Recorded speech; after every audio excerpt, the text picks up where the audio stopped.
What's up, y'all? I tried to come live with y'all a little earlier. I'm sorry, a little late. Rocky was over here acting like a little YN, so I had to take him out for a walk. Right when it's time for me to go, right before I was going live, Rocky want to act like a little YN, so I had to go walk him. Look at Rocky. Look at Rocky now. Now everything good. He good now. Little nigga was acting like a little YN 30 minutes ago. Anyway, what's up, y'all? We're gonna talk about Trump being embarrassed and these useless ass niggas. Hold on, let me go to Spotify, turn some music on. Anyway, what's up, B? What's up, Dre Day, Better's Word, Tanya Marie? Appreciate all y'all for joining. Appreciate all y'all for joining. What's up, Eddie?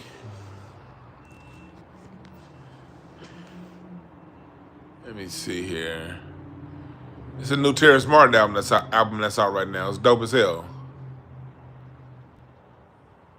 It's a go look up that new Terrence Martin album. It's some real good music coming out lately.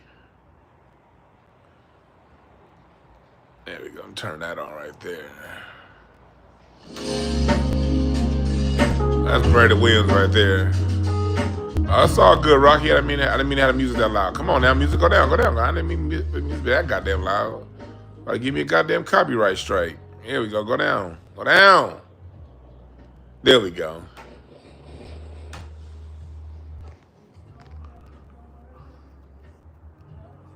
You say your plug is 15. Funky Town, this motherfucker. What's up, FBA Journal? Salute to everybody up in here. Rocky can see through anything, but yeah, he did kind of just jump when that music was loud. He just jumped up. That nigga jumped up like he paying bills around here. Like, Rocky, you already made me 15 minutes late to my live, acting like a little YN. Anyway, Donald Trump was embarrassed today. I don't know if y'all saw it, but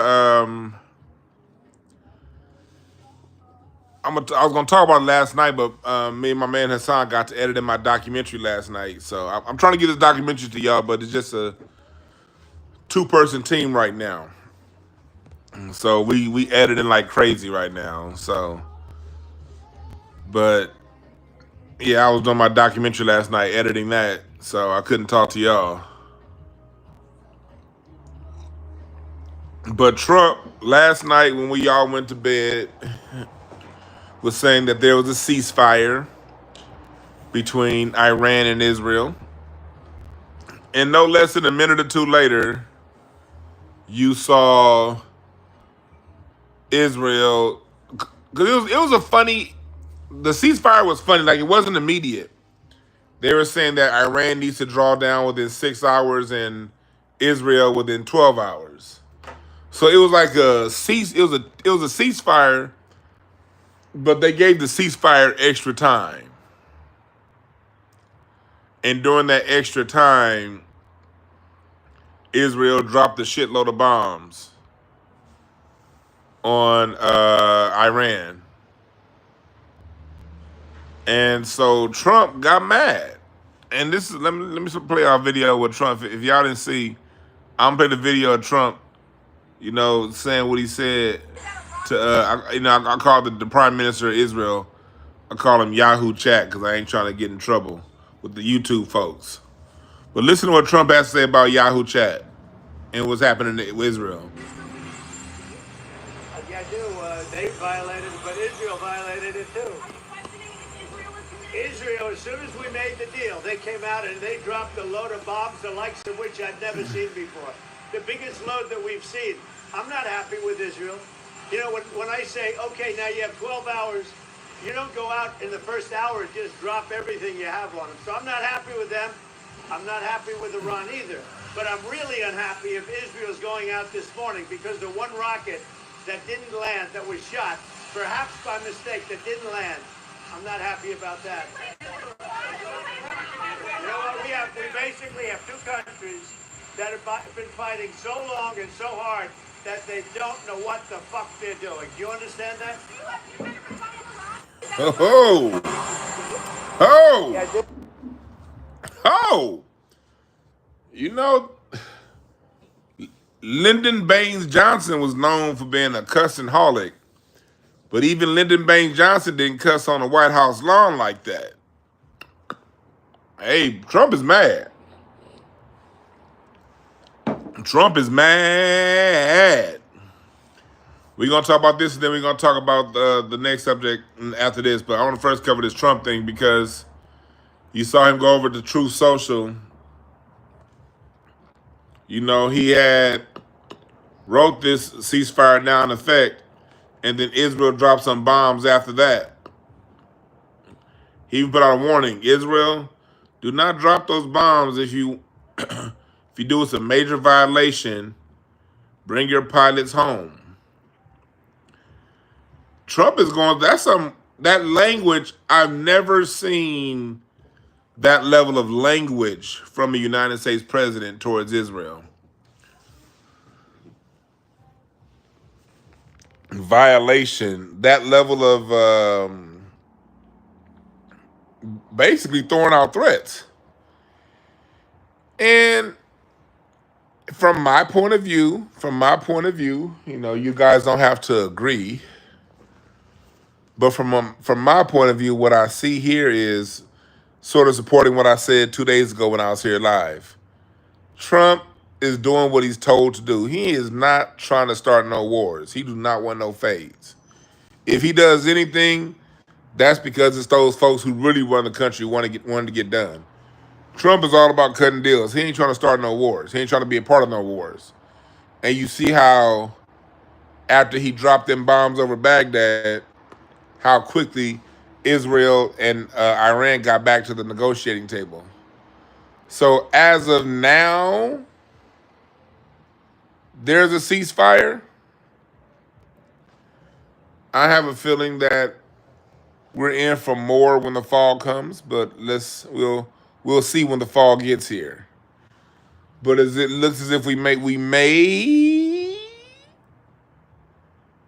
have a peaceful summer. And that's where I give Donald Trump leatherneck ass a little bit of credit. He really ain't trying to do no wars, have no wars. But one thing about being the president of the United States, you're the president of an entity that existed long before you were born, that operated a particular way, that's going to exist and operate, and especially in the case of Donald Trump, that's going to exist and operate in a particular way long after you die. And when you take that seat, it's certain things that you must do, whether you want to or not.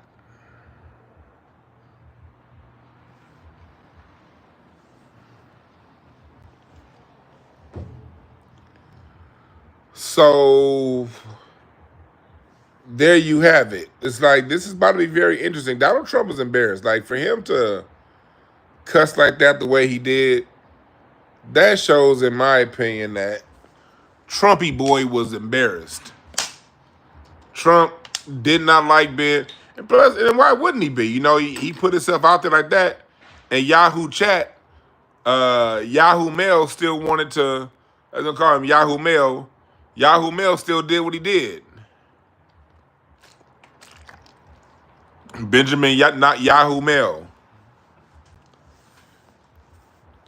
Yahoo Mail is the little brother that likes to sock folks and then run behind Big Brother. That's Yahoo Mail. And Trump talking like that shows I've been paying attention to Benjamin Netanyahu since the mid-90s. That's when he was around before that, but I started paying attention to him in the mid-90s when I was in middle school, high school, because I had this Muslim Iranian, I had a couple Iranian friends. No, No, Arash was Persian. I had a Persian friend. Not what was Arash? No, I think Arash was Armenian. I had an Armenian friend and a Persian friend in high school. The Armenian dude, we weren't really friends like that, but we was more so classmates. And he was talking about. I remember him being very, very keen on Benjamin Yahoo Mail, and that turned me on to Benjamin Yahoo Mail.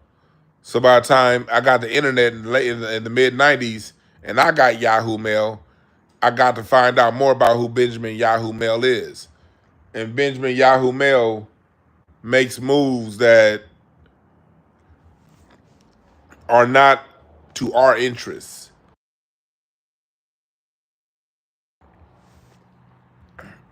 So Benjamin Yahoo Mail is Trump. Let's see how this plays out. Because Trump has 3 more years. Trump has 3 more years. And let's see if Benjamin Yahoo Mail gets in line or who gets in line with who. But this is about to be a very strong power play between Trump. That's what I'm looking out for. This power play between Trump and Benjamin Yahoo Mail. This power play is about to be something that all of us need to be watching out for. And tomorrow, maybe tomorrow, I'm going to do a show on the schism in the Republican Party. The Republican Party, these motherfuckers at each other's necks. And black folks, I want us to pay attention, man, because it's like you had a side of the Republicans that were old school Trumpers and they loved Trump because he was anti-war, pro-business, pro-border. And then you got the new Trumpers from the second administration that's for the most part former Democrats that look at Tulsi Gabbard. she's in his administration. Wasn't she running for president against wasn't she debating against Kamala Harris just in 2020? You have a lot of new Trumpers who are war hawks, warmongers, and they're sort of trying to gentrify the Republican. You're starting to see Democrats like Elon Musk. You're starting to see Democrats trying to cross over and gentrify the Republican base because those Democrats don't like that freak show going on in the Democrat Party.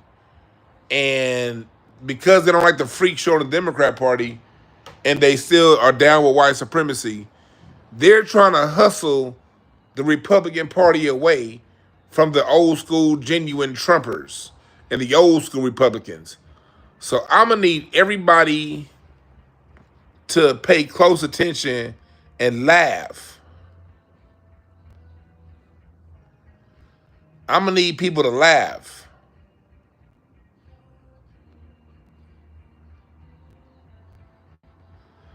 Put this shit on subscribers only can talk because y'all niggas, I'm looking at some of these jokes in here. I swear to God. A lot of y'all, just based on some of the jokes y'all be saying, y'all should have been nutted into a napkin. Oh my God. It's like, it's nothing worse than a person that can't say a funny fat joke. Nigga, y'all weird. I'm looking at some of these jokes. Y'all must be white or something like that. You can't be no niggas saying them weak ass jokes. I swear to God. Shit. Your daddy must have been must have fucked your mama in the jacuzzi. And the reason why your daddy was fucking your mama in the jacuzzi is because they say that warm water kills a sperm. He wasn't trying to have no kids. But somehow he had a warm water baby and produced some of you waterhead motherfuckers. And here y'all come making us not laugh. God damn you the worst. I'm all for jokes, man, but make me laugh. God damn it. Shit, if you gonna crack a joke, make me laugh. You warm water babies. Big waterhead bitches. They gotta be white. I'm like, the reason why your daddy was in a jacuzzi was so he wouldn't have you. Okay, you're not welcome to planet Earth. It's just your mama was a conservative and she wasn't trying to have no abortions. She thought your daddy was gonna take care of you.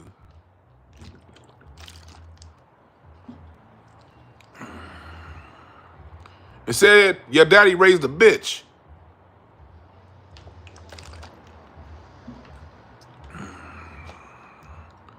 God damn. I'm over here looking at some of the jokes like, okay, one of these is gonna make me laugh. Somebody about to make me laugh. Cause I like laughing. Hey, look, I'll take a good joke. I'll take a good joke on me if it's funny. I don't care. I like to laugh. If the joke's about me and it's funny, let's go. I got a rule. Funny wins.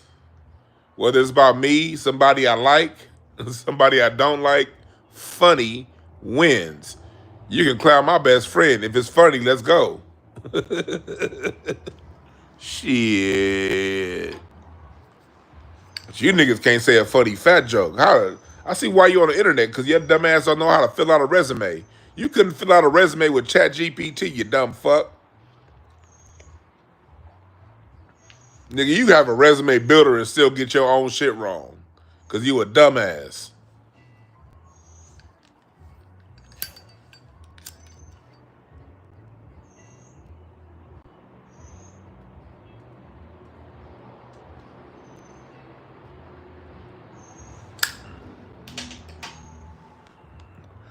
That's right, Big Brazy. Test tube babies. Yeah, they let me down. I'm like, man, I'm gonna get something that's funny. I let this shit go for 15 minutes. Like I saw most of the joke. I let this shit go for like 15 minutes, y'all. What do you want me to do? I'm like, okay, yeah, bizarre, okay. Somebody said, oh, Dewan looks like he carries a smoker with him. Like, that don't even make sense. What? Now, like, that's just a horrible fat joke. Somebody was like, Dewan looks like he carries a smoker around the country with him. Now, if you said Dewan looked like he know the address and the location of every fast food restaurant in every city, I probably would have laughed, because that's funny and it makes sense. Oh, that nigga Dewan know the address of the In-N-Out in Plano, Texas. This nigga Dewan know the address is the Whataburger in Dallas. That nigga Dewan know the address of the motherfucking hot dog spot in Chicago. This nigga Dewan know all 87 New York pizzerias in Brooklyn. I would have probably laughed at that. But that nigga said, Dewan carries a smoker everywhere he goes.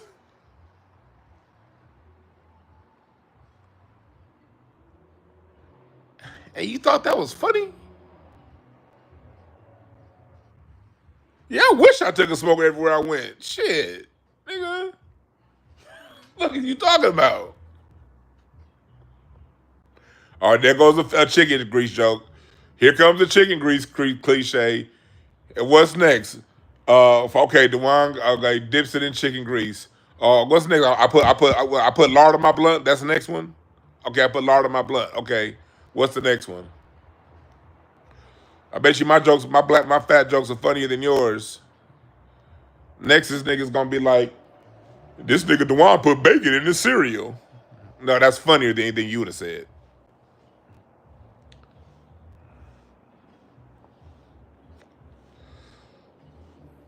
They gonna be like, this nigga Dewan dips his chewing gum in bacon fat.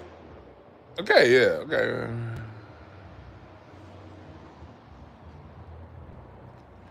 Let's make me laugh, please.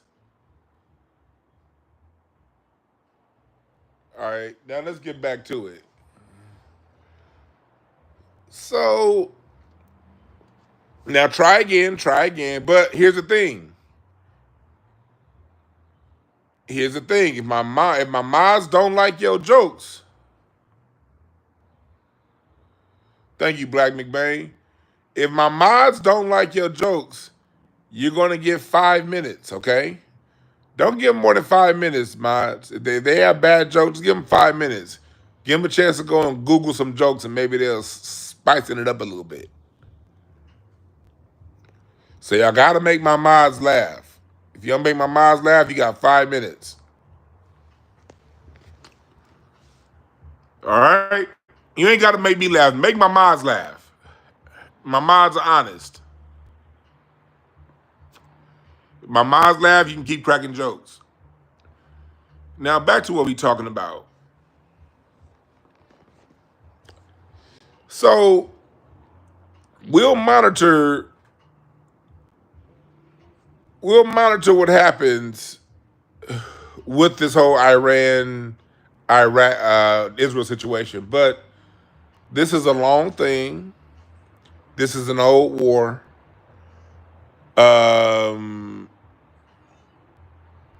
It is in the United States of Israel. I'm sorry, I said the United. It is in the interest of the United States, Israel, England, France, and the Western powers that they have that foothold in the West Bank called Israel. So Dewan uses oven mitts as driving gloves. Oh, that wasn't bad. TGZ, that wasn't bad. That wasn't bad. That wasn't bad. That wasn't bad. That wasn't a bad joke. That wasn't a bad joke at all. But the thing is,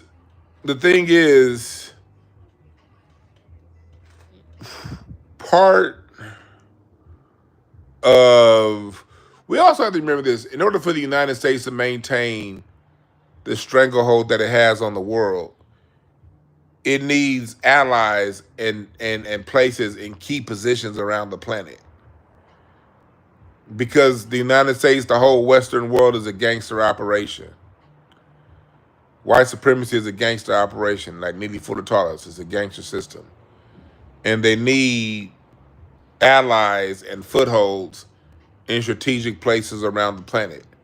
So when you see Donald Trump doing these type things, it's not Trump, it's not Obama, it's not Bush. A lot of that is not Biden, although I don't like any of these presidents. I don't make it seem like I'm giving them the excuse. I don't like none of these presidents. But a lot of this stuff is above their pay. Okay? That's a good question, honey, yo.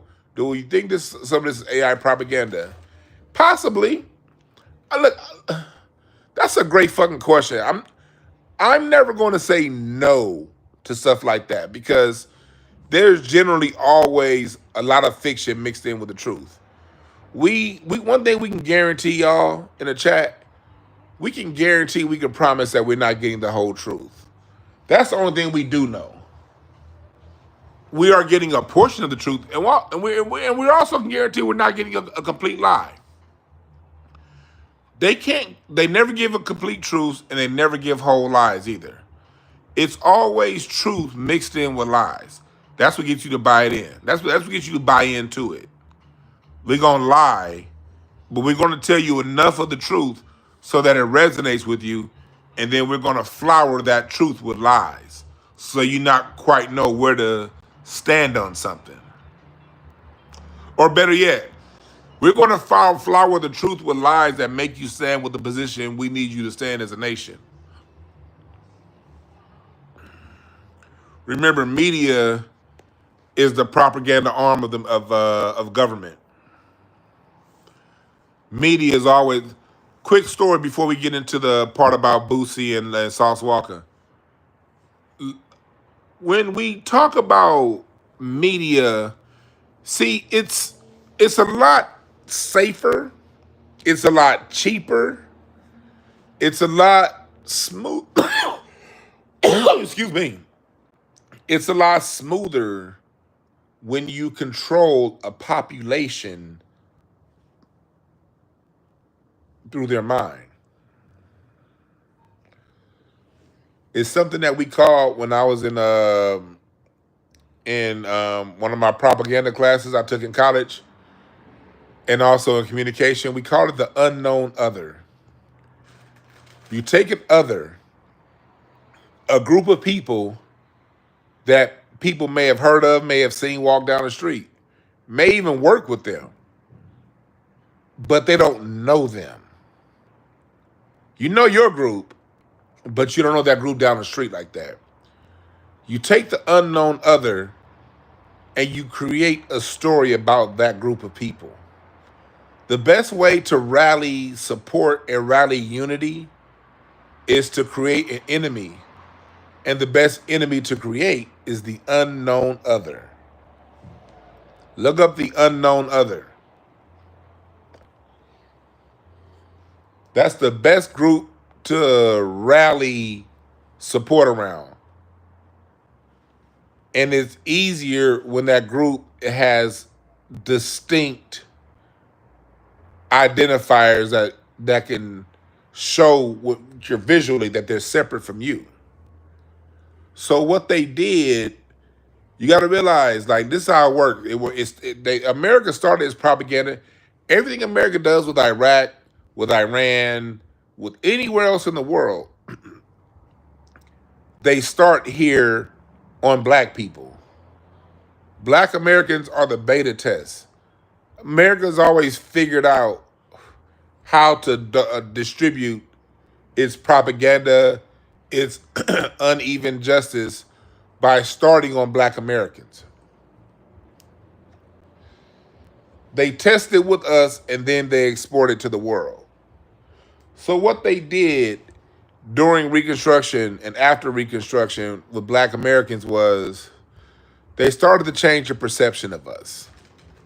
And how that worked was in the say if you go to the 30s, 40s, 18 I said 30s, like in the 1830s, 40s, 50s, black Americans were known as honest, hard workers, dependable, loving and forgiving, and trustworthy people. That's why they left their kids with us.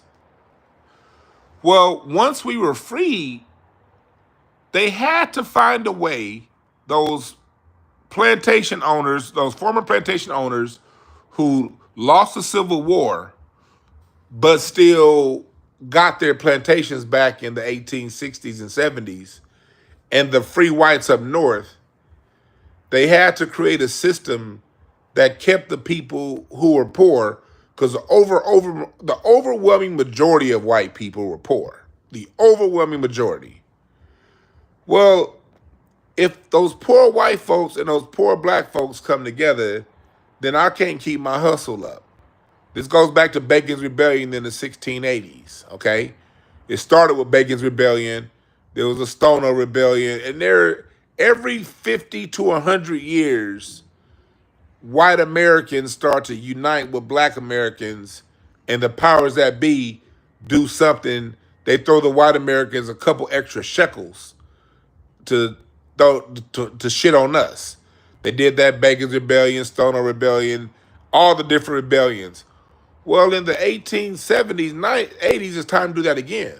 Because you have all these free black people who want work. You got all these free black people who just want to live. And you have this paramilitary organization called white folks. During Reconstruction, when they had the National Guard, the soldiers in the South protecting black people, the thing that really tore that apart was white aggression from not only the Klan, but other white supremacist organizations and groups.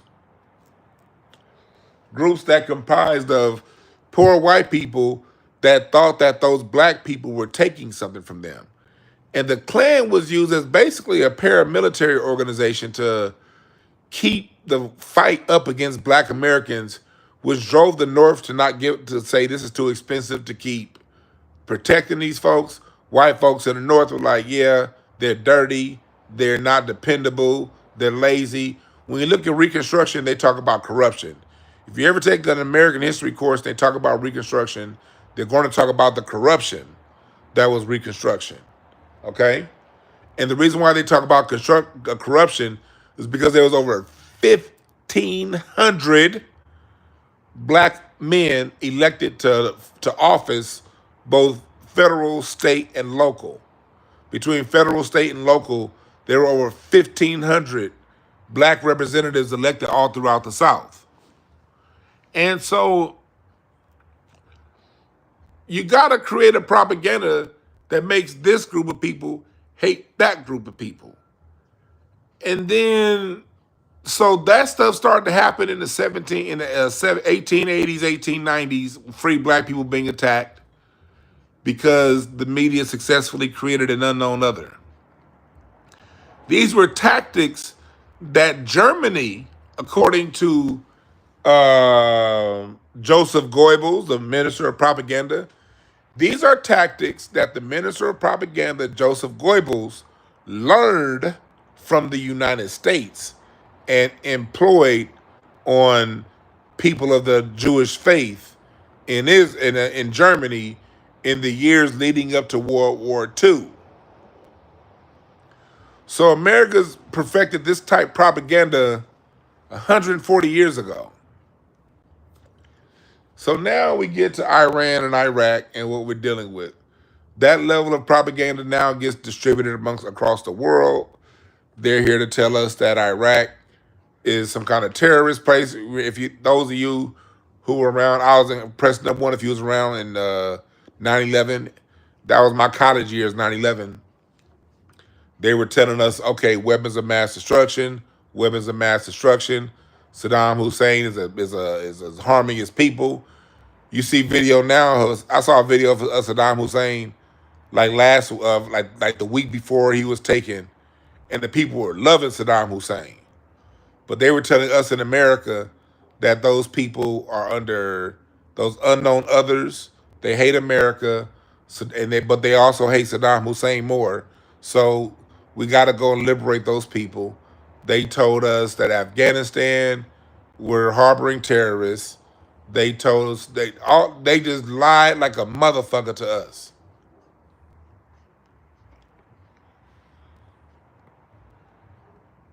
They lied like a motherfucker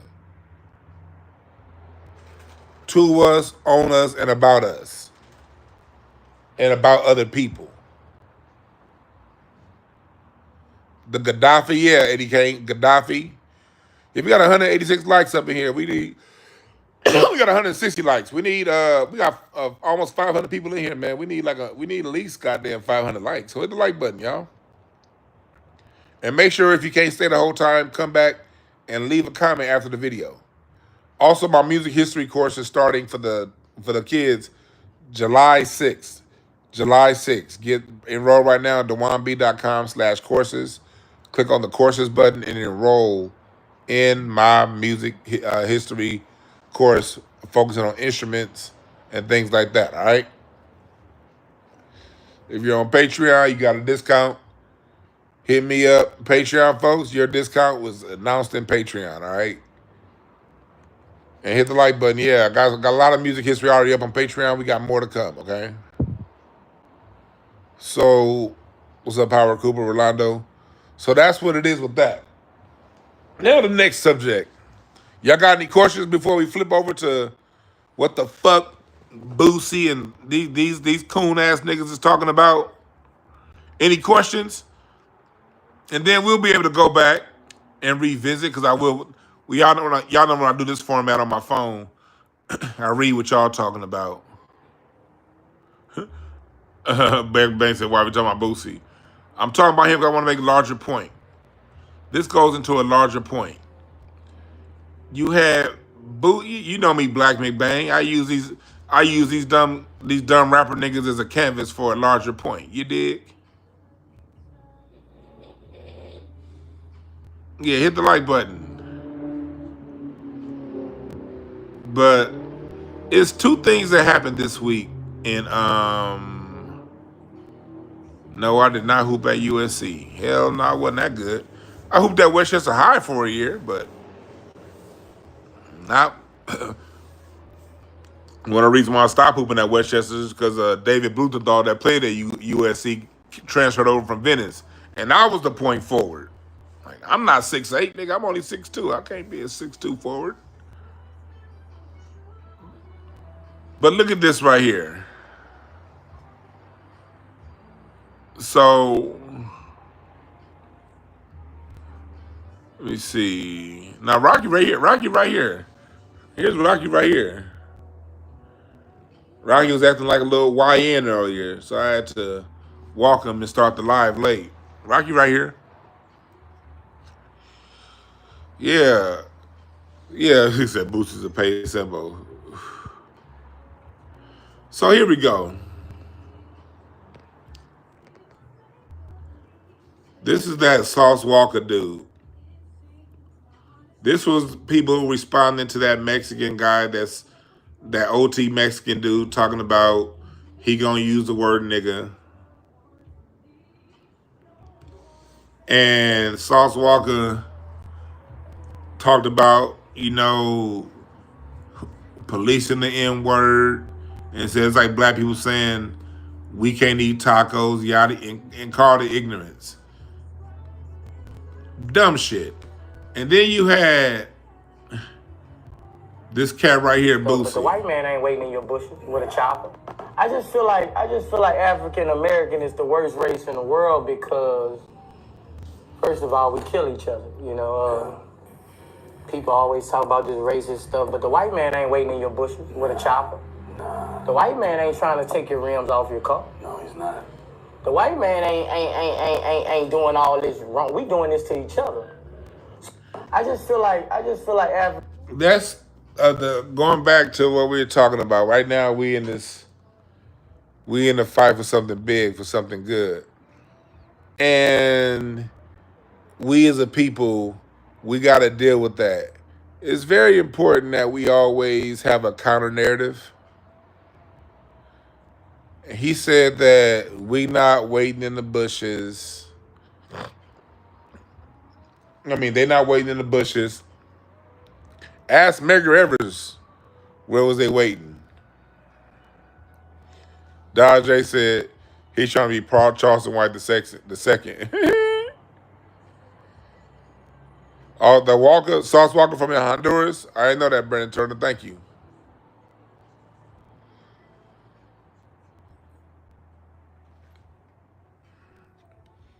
Hey, man, this is a song right here by Brandon Williams. Rest in peace, Casey Benjamin. I love this song right here. Rest in peace, Casey Benjamin. Casey Benjamin is a guy who's played a saxophone with Robert Glasper. Y'all know he just died out of nowhere last year. Pulmonary embolism. He was only like 48 years old. But I'm bringing up Boosie for a reason, because we as a people got to know that where we are right now is socially engineered. Bitch, I know you're a fool. And Lady Hotel just seemed like a memo went out. Yeah.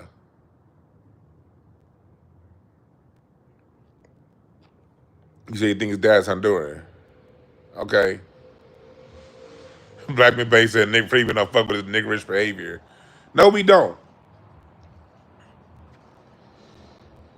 But, as y'all know, I'm putting my documentary together. And what I do with my music history, I always put it side to side with American history, because everything that happened with us musically has to be put in context with the times. And as y'all know, I've been doing a lot of studying of free black society. Do y'all know that there were freedmen towns in South Carolina in the 1800s, before the end of slavery? Every state had freedmen towns. It wasn't just in the North. It was in the South too. That's why at the end of slavery, by the 1870, you had over 1,500 state representatives around the country, and you had a whole bunch of people in National House too, because you already had educated black people. They like to lie to us and say that we weren't allowed to be educated. No, slaves were not allowed to be educated. What they don't talk to you about are the free black people who were in the North and the South.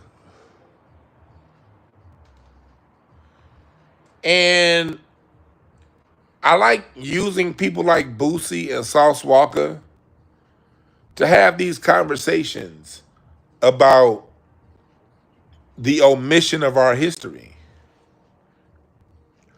And the reason why someone like a Boosie, see, look, let me first start off by saying I understand why Boosie said what he said. I get it. I don't agree,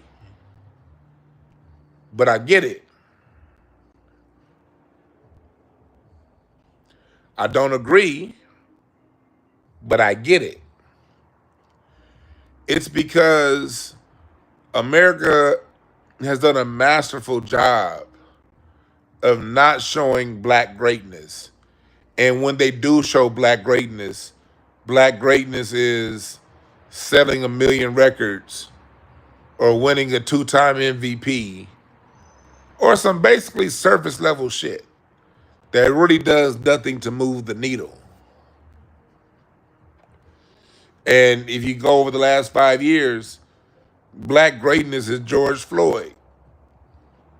And I'm not here to talk bad about George Floyd, but I do agree with his statues being taken down because I don't want a statue of somebody who was a victim of white supremacy next to George Washington Carver. I don't want a victim of white supremacy face to be immortalized the same way to a generation that don't know who George Washington Carver is, to a generation that don't know who Benjamin Banneker is, or Booker T. Washington, or Frederick Douglass, or Ida B. Wells, or Callie House.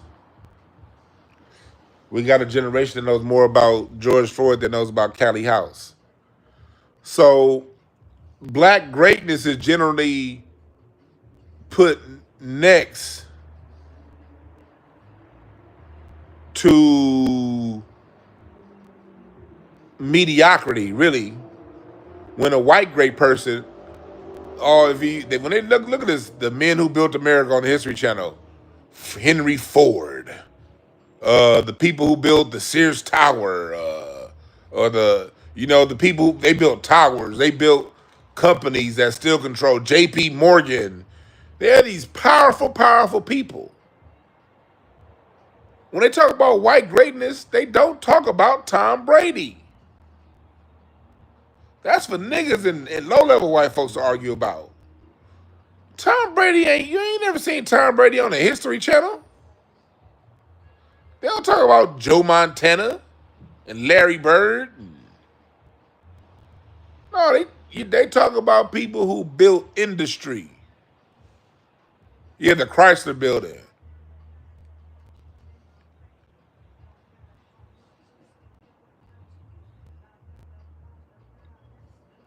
Black McBang with a dope history fact. Fun fact, there is a historical marker on the site of Robert E. Lee's Freedman Village.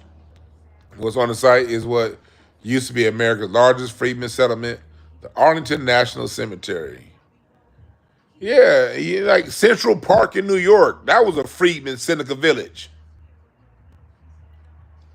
It's always a lot of the big stuff. Stone Mountain, Georgia. That's that native that they had that Confederate shit. They carved that shit in over some American Indian shit.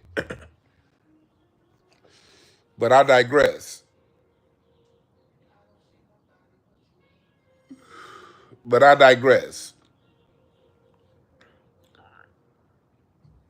Yeah, Lake Lanier. So the reason why you get these Boosies, people like that, is because black people are torn down through the lie of omission. I've talked about this plenty of times on this channel, and I'm going to keep talking about it. The lie of omission has been our most detrimental lie. I'm going to tell you 10% of the truth as if it's the whole truth.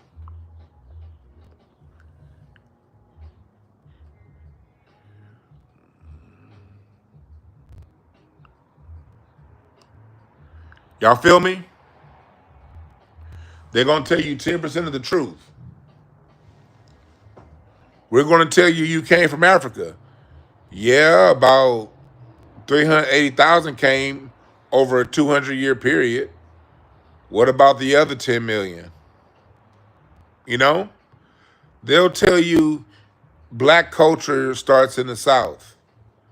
Well, what about the free blacks that were in Milwaukee, that were in New York, Philadelphia, Boston, Chicago, Cincinnati, St. Louis? What about them? What about the free blacks that were in South Carolina, Georgia, Texas, Louisiana? What about them? They just quietly say nothing. So through through through inundating you with half truths. Yeah, what about the ones that came before Columbus, right, Rondo Ellsworth? What about the blacks that came from Europe and brought their fiddles and the piano? What about them? What about the Irish blacks that came in the 1630s? What about them? What about the swarthy Brits that came in the 1660s and the 1670s and 80s and 90s? What about them? What about the Moors, the Dragon Moors and Phoenix Moors in Europe? If you don't ask yourself why white Irish call themselves Irish, why are you an ish if you're the real thing? Why are they British? Why are they Jewish? Ish is like the real thing. The suffix, look, the rules of English exist even when it comes to descriptions of people. What's the suffix? What does the suffix ish mean? It's right in front of our faces, black folk. It's right in front of your faces. In the real Irish culture, the Albans. And before it was Spain, those are the Andalusians.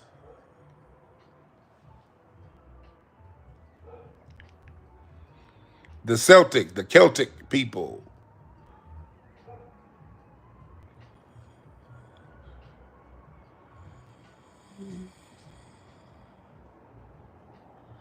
The Brits, the Britons. The Brits. King James, Oliver Cromwell, Queen Charlotte. These were swarthies.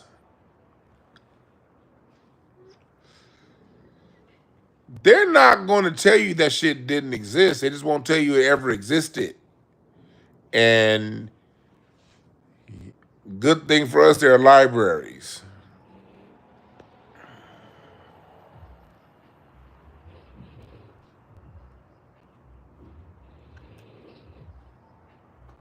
Okay?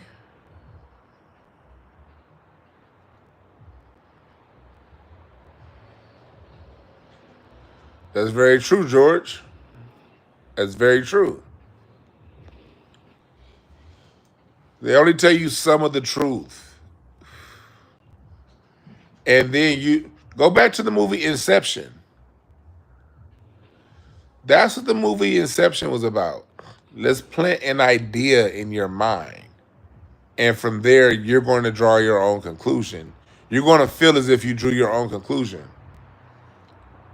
If I keep suggesting half truths and that half favors my agenda, guess what's going to happen?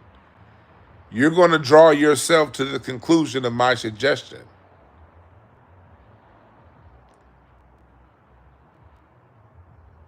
Did y'all hear what I just said? If I continue, and they tell you in the movie Inception, if I suggest to you a particular idea and I keep reinforcing that suggestion and I give you things that are partially true, at some point you're going to draw your own conclusion. And that's what they do when it comes to us as black people. So Not only do the Klan believe that, but so does Lil Boosie. So does Sauce Walker. And so does all these self-hating Negroes that we see around town. The power of suggestion is real. TV commercials, yeah, a lie becomes truth if it's told long enough, loud enough. So we get these people who say we the worst, we the worst. Let's take it a step further. Let's show y'all, hey look, let's show y'all how powerful this is. The same day Boosie say we the worst because we steal rims, you literally got Israel dropping bombs on Iran because of what they might do. All those innocent people dying. And somebody like a Boosie could say, damn somebody who will go so far as to kill and starve and harm innocent people. Damn that. The nigga that's just as poor as I am, that's trying to come up, he the worst. He the reason why we the worst. Y'all see how strong that propaganda work? That shit works stronger than a motherfucker.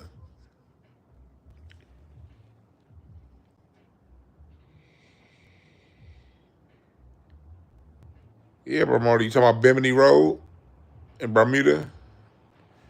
Yeah, Bimini Road, that old port. Yeah, Boosie's an ignorant ass nigga that hates himself. But these ignorant ass niggas are conditioned through the education system, through TV commercials, through the music, through the TV shows, through society.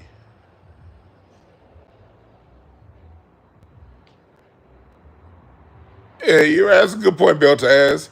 Yeah, Boosie said who's stealing who's rim. Niggas don't even, I don't know about y'all, but niggas don't even, I don't know how it is in y'all part of the country, but here in LA, niggas don't even be buying rims like that no more.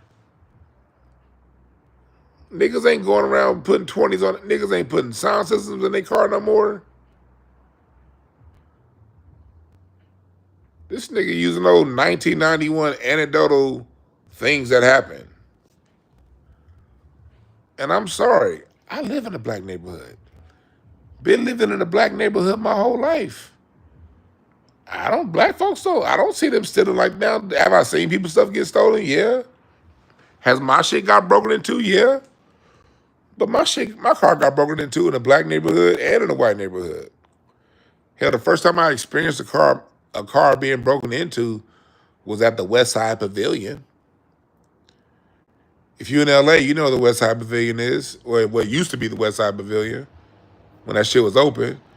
Nigga, that shit's over on motherfucking Pico and Overland in Whiteyville. That was the first time I experienced my car getting broken into. Ain't nothing but white folks over there. If you see a nigga over there, that's because he either working or going to Foot Locker. Ain't no niggas over there. Not then, not now. I mean, do cars not get broken into all over the country in every city?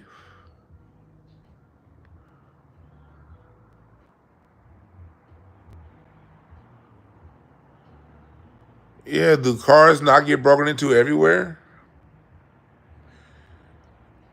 Do people not shoot and kill each other everywhere in this country? The United States of America has more guns than people. I heard something that says like it's more guns in the United States than there are people on the planet.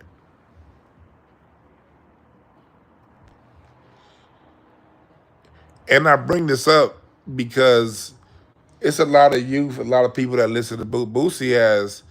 I remember I was in Texas like 10 years ago. I was in Texas. I was in Dallas. And I saw the effect Boosie had on my people in Dallas 10 years ago. I was like, no, this shit's real. Like, Boosie really got an effect on people. He does.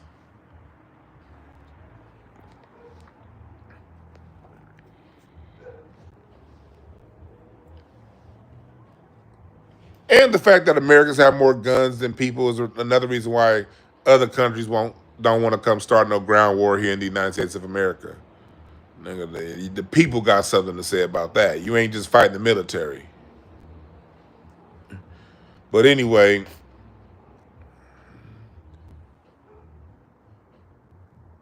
Boosie, I bring this up because y'all know music is my favorite music, history, political talk. That's my wheelhouse.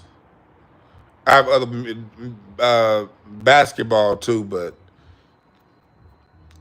I talk less and less basketball because even though I still talk it if it needs to be, but I think black people have enough basketball talk. But yeah, NBA YoungBoy got that effect. They got Larry in here. Hey Larry, I'll punch you in your nose, nigga. I get rid of all this positive black talk to beat your ass, boy. Nigga, man. I beat your ass like Charleston White beat that little island boy motherfucker, nigga. Anyway.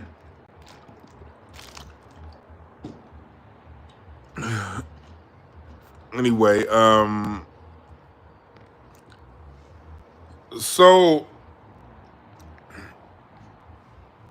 hey, Black Man, I heard that China was caught over-reporting its population. I heard that like 2 weeks ago. China got caught over-reporting its population. But back to what he was talking about as far as I got distracted by Larry. Every time Larry come around, I get mad. I get distracted, nigga. I'm ready to fight. I lost my train of thought. I forgot what I was talking about. Because as soon as I saw Larry, I just wanted to punch my phone. That nigga need to get punched. What was I saying before I was rudely interrupted by Larry, chat room? What was I saying before Larry rudely interrupted me?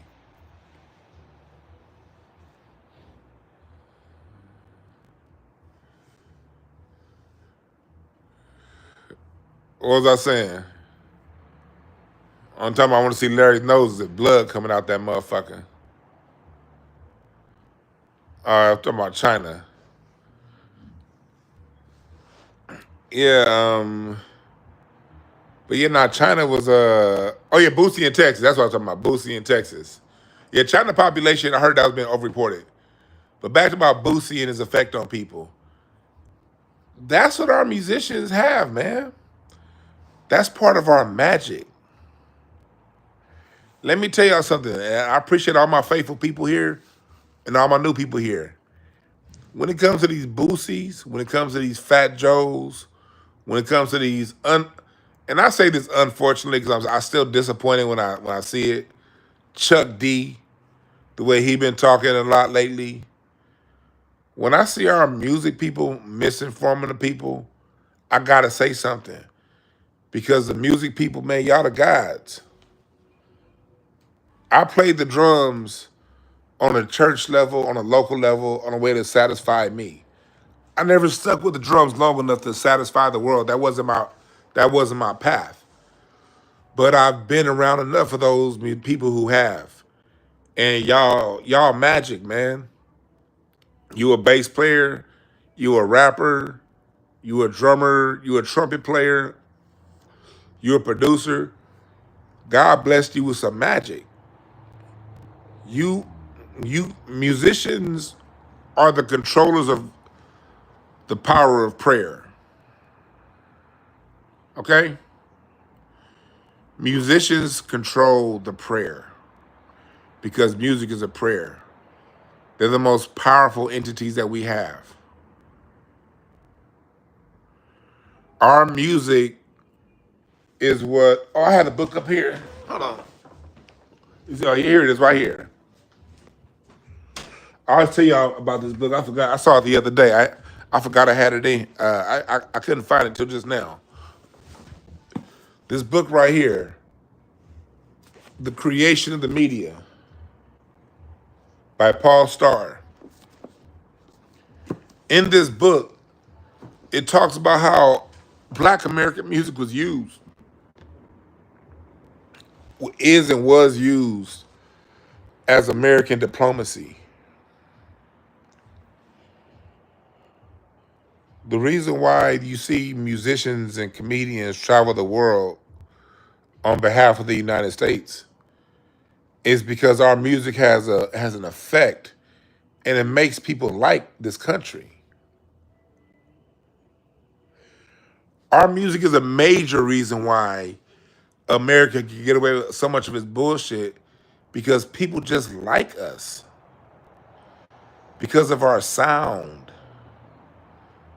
Count Basie and Duke Ellington brought us fracture in the Nazi party during World War II because Hitler told the military, you can't listen to American music, but they couldn't sit Count Basie down.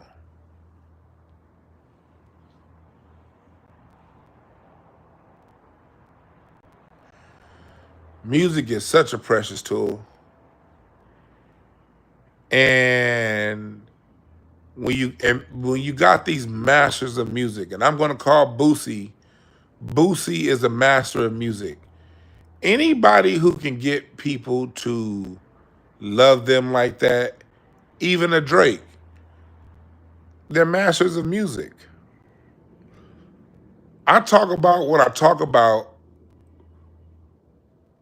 on a relative basis. Not saying that I can do it, saying that I've been around enough of it to know what it is. And I know what this music thing is. And I know the effect the musicians have. And how music has been used since the 90s, since the late 90s, and especially starting in the 2000s. It's been moved to put our people in a trance of nothingness. Oh, Jonathan Moffett, Sugarfoot Moffett, that's a cold motherfucker right there. He know that nigga, that man Jonathan Moffett knows how to lock you in on time like a metronome. But music, yeah, Sauce Walker, Jim Jones. I know I was talking shit about him too. But at the end of the day, the people who grab that mic have a very, very, very powerful magical effect that's more powerful than any other forms of mediums you can use. It's more effective than the orator. It's more effective than the teacher. It's more effective than the comedian.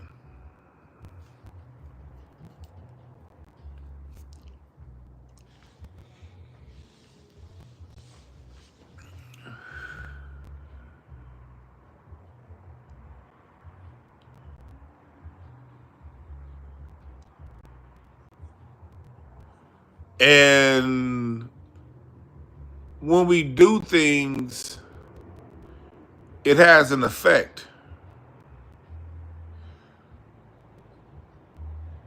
Part of the reason why the 1960s civil rights movement worked, let me tell you part of the reason why it worked. When Dr. King decided to go nonviolent, it gave a yin and a yang to Malcolm X's let's get it in. You need both approaches to work to heighten the contradiction. So when the world got to see, mind you, this is at a critical juncture. We're in the Cold War. This is Cold War times. And there's a fight between Russia, the USSR, and the United States as to who's going to control the planet. And America's leg up over the USSR and other countries was its moral authority. America ridded the world of Hitler, evil Hitler, and freed the Jews from the Holocaust and those things that the Holocaust did happen, of course. And they did, but then they leave out the fact that Russia took 90% of the casualties in World War II. Russia really did have their moral authority. But what did the United States have over Russia? Propaganda. The ability to control the narrative. And they used black music to help ingratiate themselves to the rest of the world. So now when the 60s come, these same people getting water hosed in the middle of the street, yo, wait, those are Louis Armstrong's people. Those are Ella Fitzgerald's people. Those are Count Basie's people. Those people are like Count Basie. Oh, you mean to tell me Duke Ellington's people? What's happening, America? You're the moral authority. The people that gave us Motown are getting bitten by dogs? And then at the same time, you have Aretha singing Think. You have James Brown, Funky President, People, we got to get over before we go under. You got Max Roach, It's Time. You got the musicians calling out what they see. And the world is seeing America water hose these people. Those are Stevie Wonder's people. Those are Chuck Berry's people. Those are Fats Domino's people. Those are Cap Calloway's people. Those are Fats Waller's people. So America started to lose its social equity around the world, its moral authority. And it was the moral authority that the United States needed to continue its white supremacy. The illusion of moral authority. So, but because of how we stood and the music that we put out, it forced the America to at least act like it changed for a while.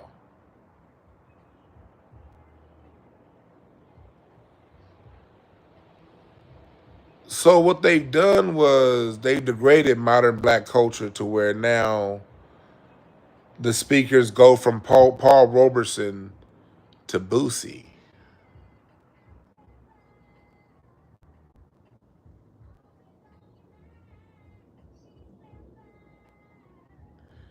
From Miles Davis to Sauce Walker.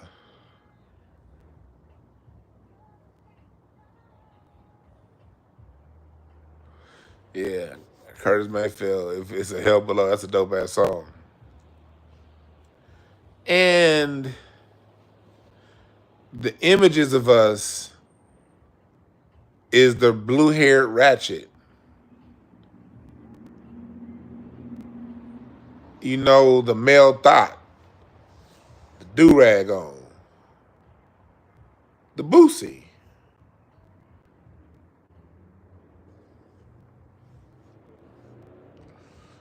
But on one, like a Gemini, y'all know I'll give y'all my Gemini thoughts. Hit the like button while you in here. We got 400 people here. We should have 400 likes. But like my Gemini thoughts,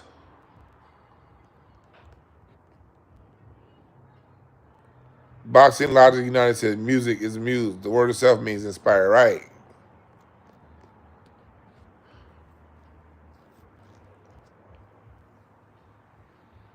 But yeah, he said Miles Davis and Sauce Walker is crazy. Right.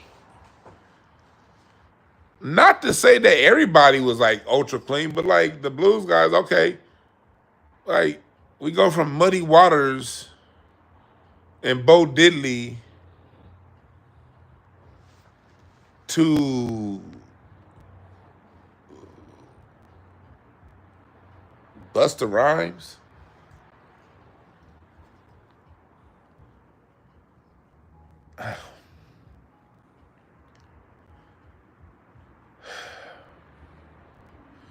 And that was done intentionally, y'all. And that's why y'all gotta join my Patreon. My Patreon is a whole fucking music school. You gotta go back to the archives. It's a music university. I talk about how they tore our music down. I don't just tell you what they did. I go through fine detail showing you how they did it. And I give you books as references. That's all on my Patreon.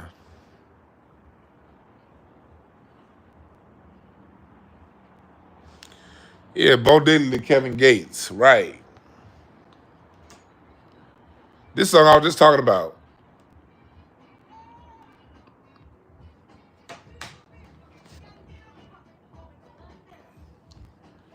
You know? Luke Funky. President, get down, get down. People, it's got to get over before we go to under. Yeah, bebop. People don't understand how important bebop was to world music. I was I see people leaving. 5150 must be coming on. I'm about to watch 5152. Yeah.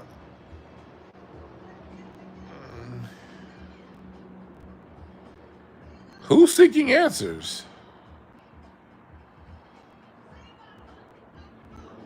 We just talk about the world we live in. I don't need that. You can get your own goddamn answer. Your answer's gonna reveal themselves to you in your spirit. I'm just putting the pieces together. Talking a little bit of shit. What I could be over here using my platform to talk about goddamn the and four extras at Adam 22. Y'all want me to talk about that? You know, y'all want me to talk about you know, what happened? I watch it. I do watch Atlanta Housewives. I could talk about what's gonna happen with Portia and Shamika to end the season. We want to talk about that. I can talk about that too. I love the Housewives of Atlanta. What's up with why is Drew so corny from the Housewives of Atlanta? And would the season have been better if had King had been in it? Want to talk about that? I'm talking about a lot of things now. Yeah, Big K, my wife had me. She started me watching Housewives about 10 years ago. I've been hooked on that motherfucker ever since.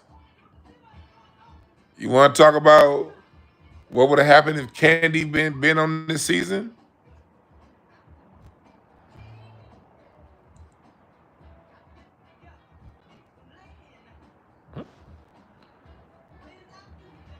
Yeah, Lady Hotep. When the rants come, I kind of tune out then tune back in. I'll be like, okay, yeah, let me come back when the rant's over with. But I still gotta tune in and watch. I love that show. I go with the ups and downs. You know what I mean? Because that show generally always finds a way to get back to, you know, what it do.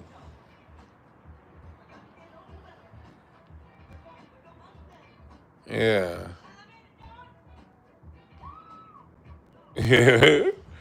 Yeah, so the rest be funny sometimes though, because Corey be saying some shit though. Like I don't even know if Corey be remembering what he say, but that nigga be saying some, or sometimes his facial expressions, nigga, I swear to God, like every Tuesday night or Wednesday morning at some point, either Larry gonna call me or I'm gonna call Larry. If I'm out doing something, I get a call from Larry between 8:30 and 11 o'clock. This nigga gonna answer the phone laughing his motherfucking ass off. Hey, this nigga Corey said.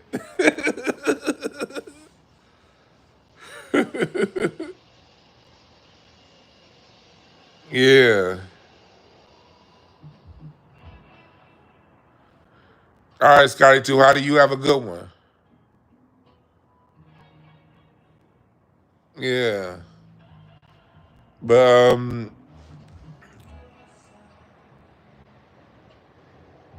but he said bebop to Backdoria. But back to bebop. I want to make this point about bebop. I was listening to Outkast, Spoddy Only Doublelicious Angel.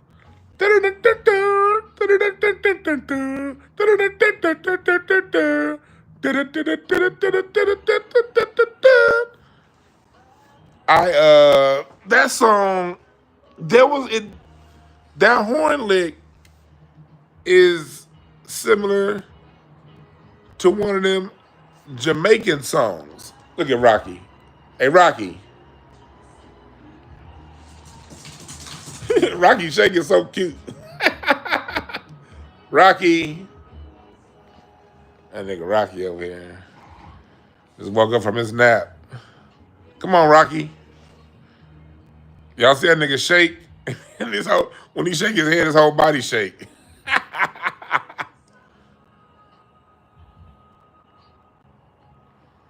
But people were talking about, the Jamaican connection with the horn lick. And what I was saying was, even if a Jamaican song played that particular horn lick first or something like it, that's a bebop horn lick. Anytime you hear horns playing that staccato,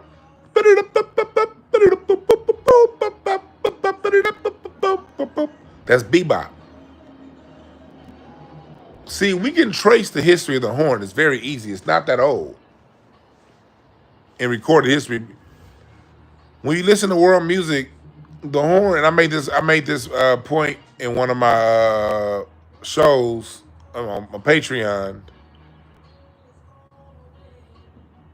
The horns are like long, sustained notes. Dun, dun, dun, dun, dun, dun, dun, dun, dun, dun.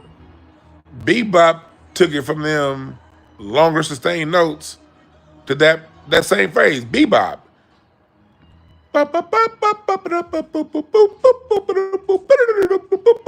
All that staccato shit, that's bebop. So when you hear it in Latin music, it's bebop. When you hear it in reggae, it's bebop. When you hear it in K-pop, it's bebop. It's all bebop. The whole world borrowed that. Bossa Nova, bebop.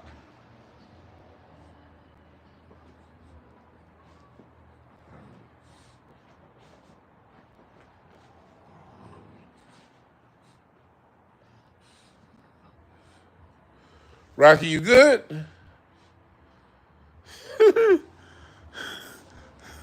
Rocky had to reshuffle himself. You good, Rocky? You good? Rocky had to You all right, buddy boy? That nigga about to be chilling. All right, Eddie Kane.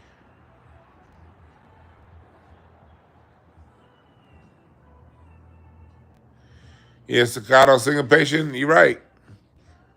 They did it that way so white people couldn't imitate it. Yep.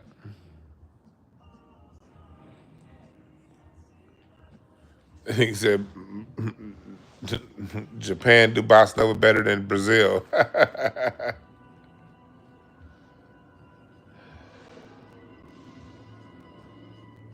Oh yeah, Japan do everything we do. But Japan won't lie and say it's their culture. They'll show you it's ours. I told y'all years ago, they said my father-in-law was offered like a blank check to go teach in Japan. In the 80s, in the 90s, all those black music producers from the 70s, universities in Japan was giving up blank checks for black music producers of the 70s to go and teach in Japan. All throughout the 90s, all throughout the 80s, in the 2000s. Hell, they might still be doing it. They offering blank checks to producers. He didn't go. He didn't take it. He wasn't about to be over there. He couldn't find those short ribs in Japan, so he's like, nah, I'm staying here. But them universities and music schools in Japan pay top dollar to black American musicians.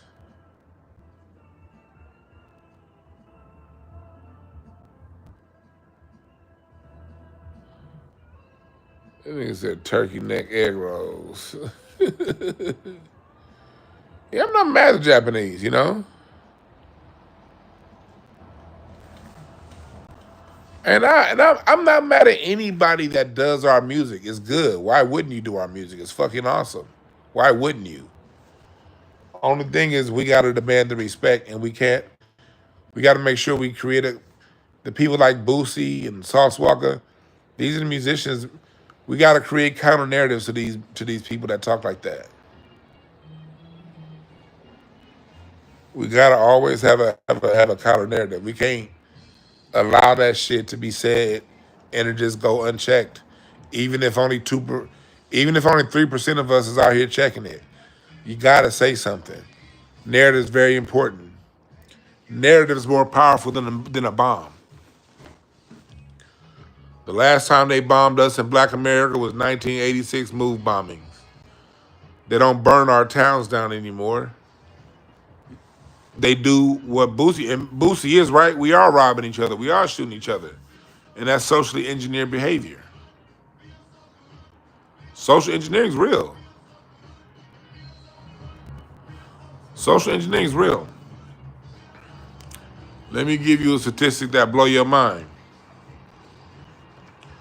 And people, y'all know, between 1966 and 1967, South Central LA had one murder.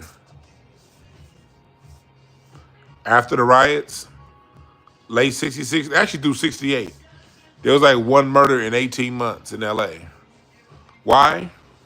And I verified this on my interview with Judge Joe Brown. I talked about this with Judge Joe Brown because he was out here in LA. He was recruiting for UCLA at the time. During that short period, resources were put in black neighborhoods. All of the white cops were taken out, and they were replaced with black cops. I wish I could have interviewed my cousin Sam before he died. But right when my show started cracking, he had his mental functioning declined. But he was one of the early black police officers that started with the police in 1968, LAPD. And so between 66 and 71, after the riots, they basically only had black police in LA. But UCLA was free and or very cheap. You could work a part-time job at McDonald's and go to UCLA. Education was available. There were job opportunities still there. This is before the outsourcing to China. So you could work at the different factories. So when Black LA had opportunities and black policing, there was one murder. That's a fact.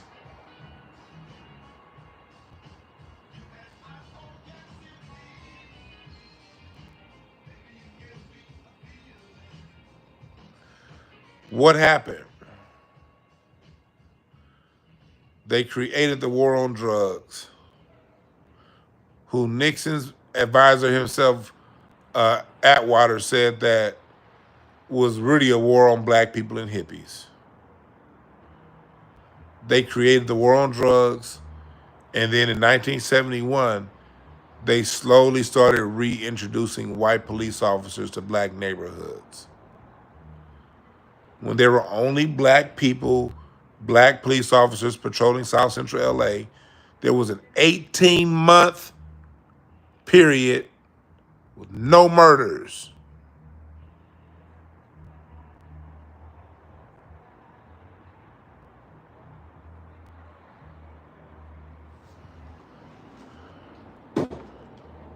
You want to stop violence? You give opportunities.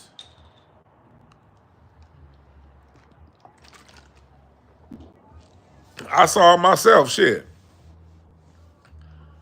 My whole life was a goddamn social experiment. When I was at my grandmother's house on east of the 110 freeway, on Slauson and Main Street, in the 80s, I saw a lot of shit. I saw a lot of people get jacked. I saw a SWAT team throwing flashbangs at people's cars.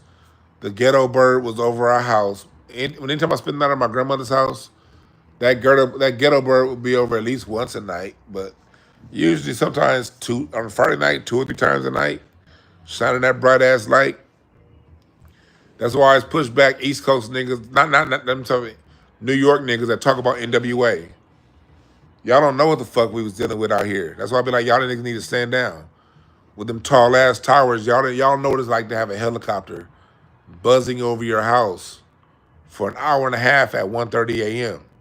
with a bright ass light, because one of these YNs done hopped the fence and they hiding out.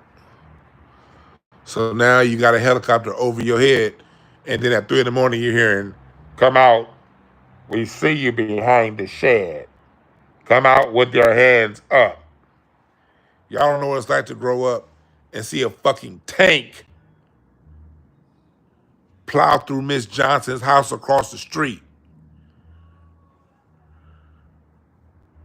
Yeah, mister, you know what I'm talking about? Press number 1 if you saw a fucking tank plow through your neighbor's house, and then a whole bunch of police throwing flashbangs in that motherfucking house. SWAT team. Press me up if you grew up like that. See, y'all forget that the first SWAT team in the world was the Los Angeles Police Department. That's where NWA's music comes from. The first SWAT team in world history was the Los Angeles Police Department. And a major part of the LAPD's income is teaching SWAT around the world.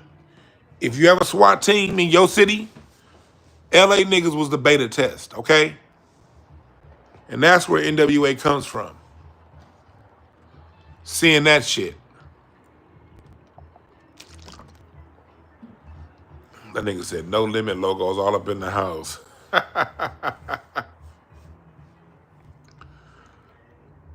You know, we're dealing with a country that's at war with its own population.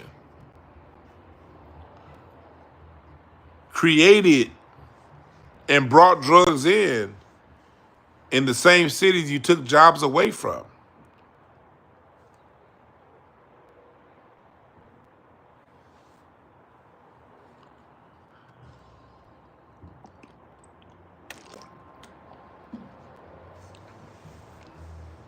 So the reaction to that kind of environment is there are going to be individuals that fall for the okie doke and participate in that world. Not all people in the hood. As a matter of fact, not most people in the hood.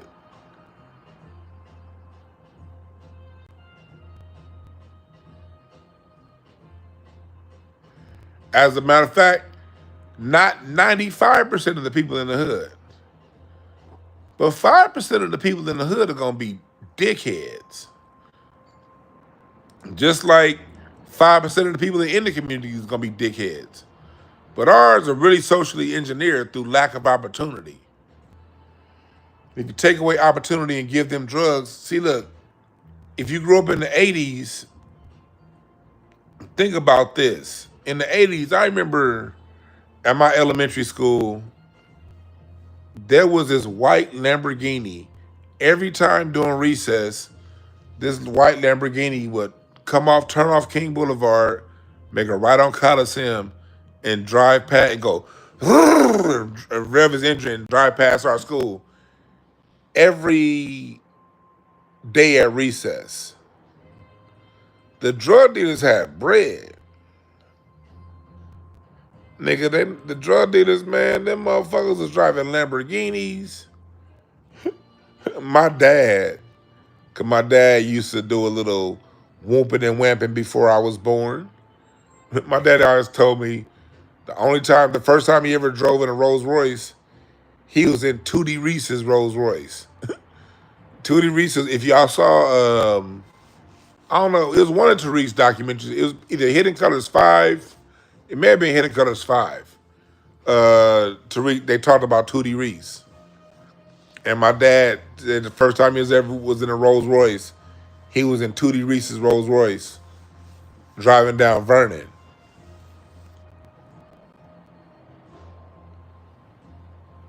It was money in the drug game. So people got in it.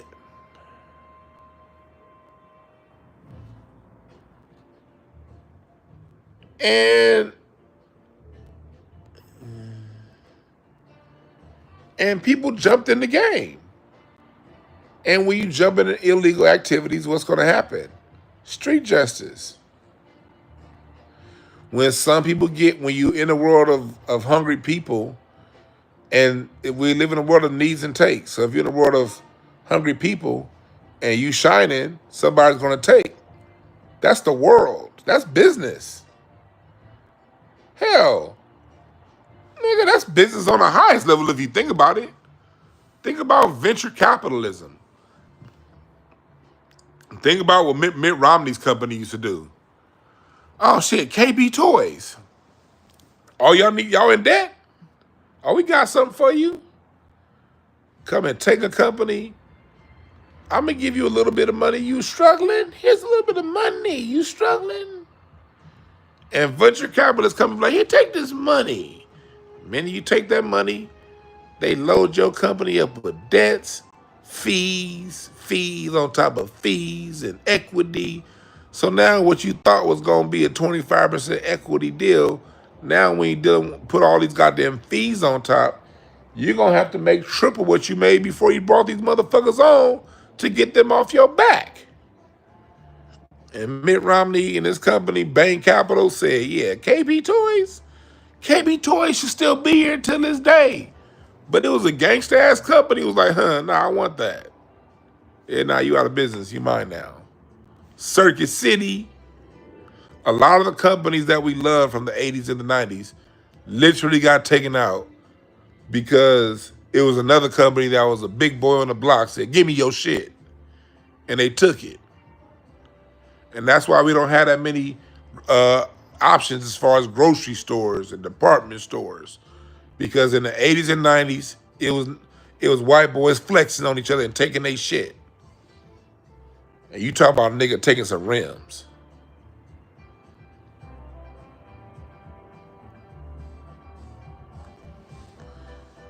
Those companies literally don't exist because they had a little bit of trouble.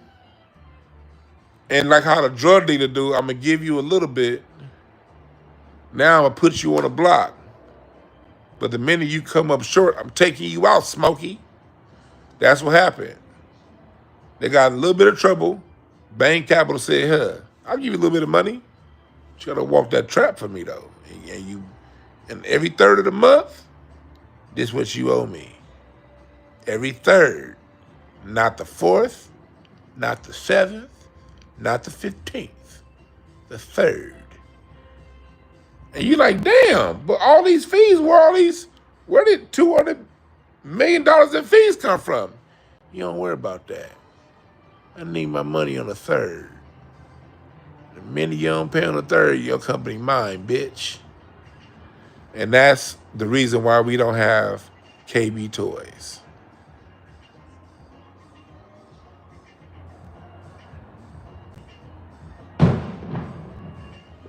We live in a gangsta-ass country, in a gangsta-ass world. We live in a gangster society. And the law of correspondence will exist in the gangster society. As above, so below. We're still not nearly as violent as the Irish was during Prohibition.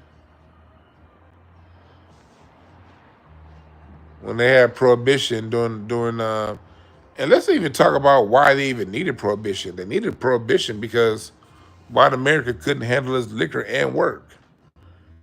They were showing up drunk, and America had successfully replaced the slaves, the former slaves, the black people. Through unions, we were successfully replaced as the working class. So now the Dutch, the Irish, the Greeks, the Italians, and all of these folks are now the working class. But they fucking drunk and they can't get nothing goddamn done.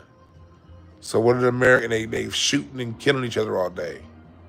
See, black people really don't know what the fuck this history is about. They never even asked why did America even need Prohibition. They needed Prohibition because white folks couldn't handle their goddamn liquor. So they had to make goddamn alcohol illegal.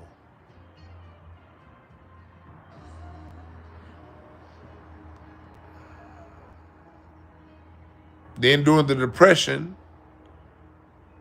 they had no liquor and they had no jobs. Violence ensued.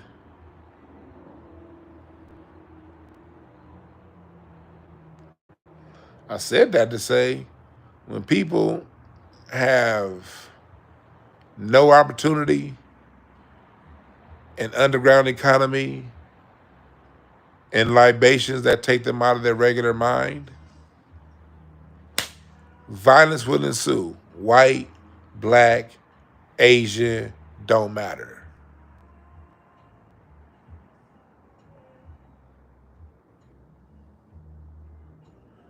Yeah, them car accidents that they was having, they couldn't handle their shit. And Prohibition wasn't anti-black.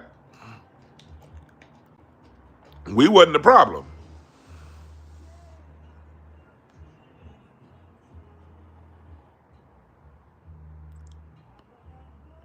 This nigga black man said molesting children too.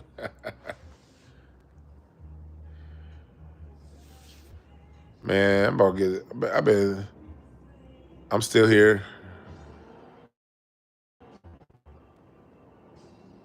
Yeah, I'm still here. But y'all still hear me? I need to get this bottle of wine that's been over here. Yeah. So I'm saying that. I'm saying that for this reason. I'm saying all that for this reason. We got this like forever guilt trip as a people because we don't understand that a lot of condition is, and then you get a lot of people to say, okay, you're making excuses. That's an excuse. People still shouldn't this, they still shouldn't that. People who say that can just kiss my ass because at the end of the day, no two people are gonna be alike. You're gonna have good and bad people. You need good and bad to exist. That's a part of fucking life. That's part of the beauty of life is good and bad. How would you know good if you don't understand bad? Positive and negative are equally divine. So at the end of the day, you're going to have negative people that ain't shit. And if you don't understand that simple principle, then you a simple motherfucker. And I ain't got time for simple people. The world has slowed down enough for me to be taking time to accommodate stupid people. So at the end of the day, you're going to have good people, you're going to have bad people. You're going to have ain't shit people, you're going to have positive people. That's just what the fuck it is. And we should never apologize for that. We should never apologize for that. I don't have to explain. Sexy Red. Hell, I don't have to explain Boosie. Nah, Rocky here. Look at Rocky looking at me like, nigga, you still talking? Rocky looking like, man, shit. This nigga still running his goddamn mouth.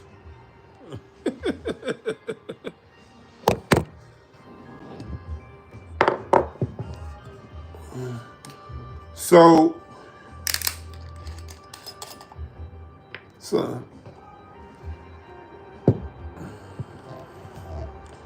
got this cheap ass twist top. But it was a birthday gift, so I'm not gonna argue. If what if the person that gave me this cheap ass twist top is watching? They ain't watching.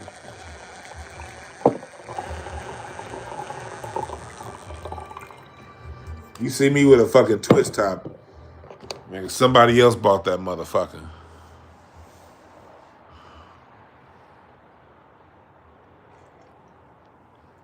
You good, Rocky?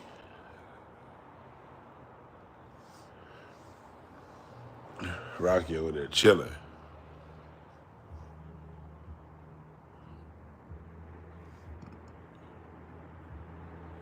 But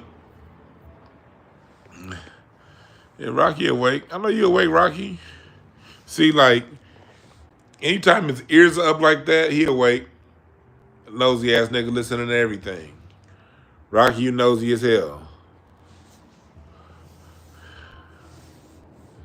You nosy as hell, Rocky. But y'all see, most of the time when I be live, Rocky be right here. Rocky don't be making no noise. He be chilling. Yeah, Rocky ear hustling right now. Got them big ass ears sitting up.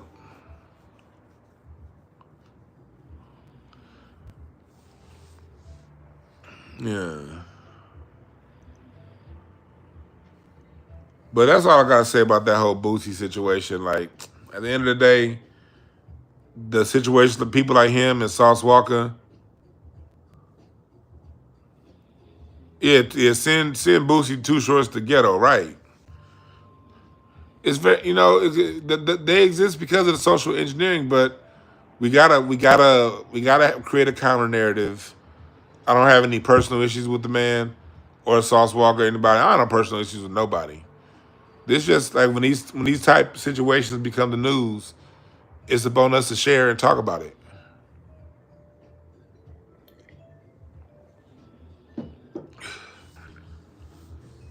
Now, Rocky, you very rarely hear Rocky bark. He has a little bark, but he don't really bark.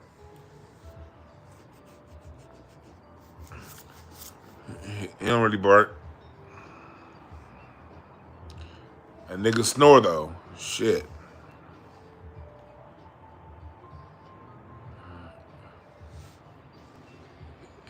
Yeah.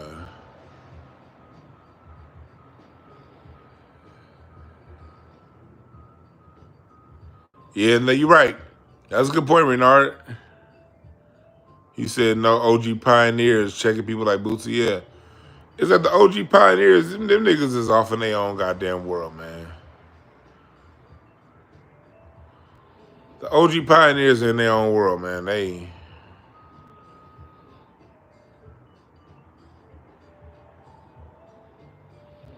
Yeah.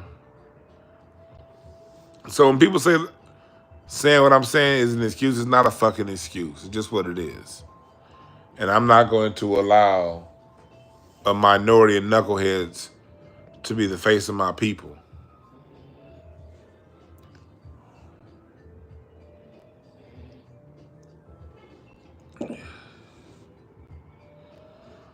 Where's Kara? One supporting Bambata.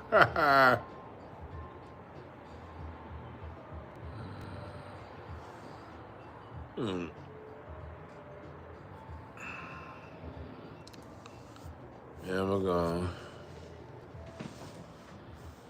Yeah, Rocky over here snoring now. But watch, as soon as I'm done, see, I'm talking too goddamn much. Rocky ain't trying to hear all this shit. If I wasn't talking, he'd be sitting right here. Sometimes he will sit here when I talk if he real tired. But Rocky like, man, you talking too goddamn much. When the minute I'm done with y'all, Rocky gonna be sitting right on this couch, chilling.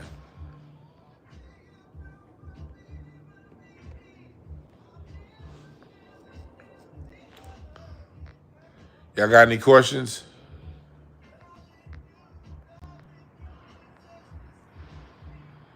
You say you from Tasmania? Down in Tasmania, down in Tasmania. My cartoon when I was a kid.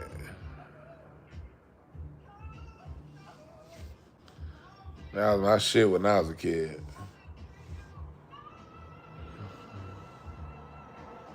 That cartoon was dumb.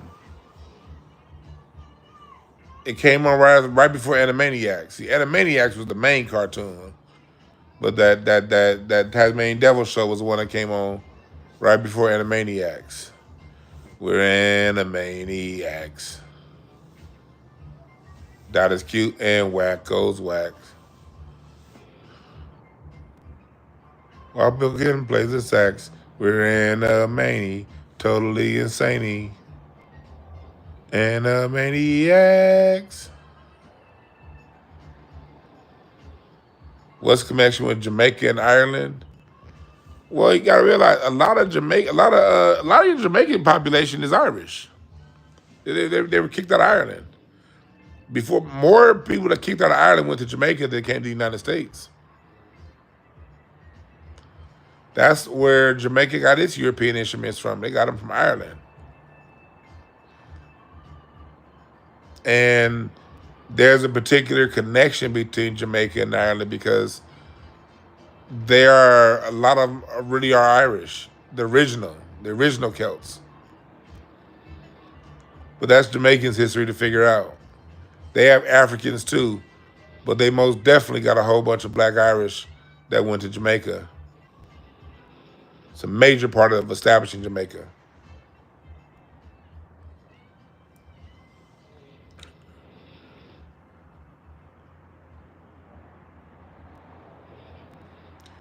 So y'all gotta remember, the Irish were not officially classified as white until 1977. You have to ask yourself why. Why did it take so long for the Irish to be officially classified as white? What was in their blood that had the rest of the white folks scared? Because we don't make the blood rules, they do. That's their game. We don't do that game. You gotta ask yourself, why are Anglo-Saxons so on edge and so alert when it comes to Irish? It ain't just in wars, okay? Anglo-Saxons been in wars with every fucking body. Them niggas been in war with the whole goddamn planet, so it ain't just them goddamn wars.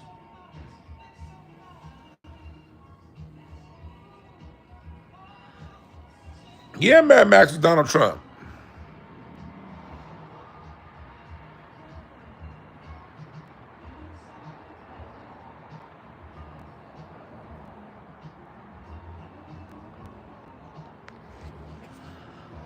But yeah, that's the Jamaicans' history to figure out. And there are some Jamaicans that are on it. Oh, this is Leon Ware playing in the background. Club Sachet by Leon Ware. I love Leon Ware's music production. Leon Ware's the reason why I Want You is my favorite Marvin Gaye album. Mid-70s Leon Ware, his music production was just so cinematic and just dramatic.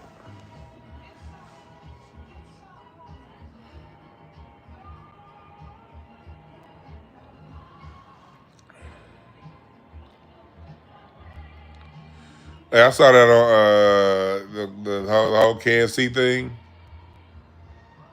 I saw that on Star Report.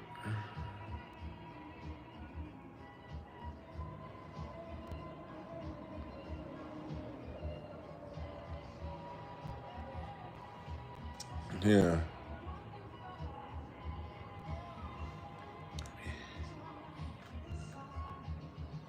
And that's Leon Ware.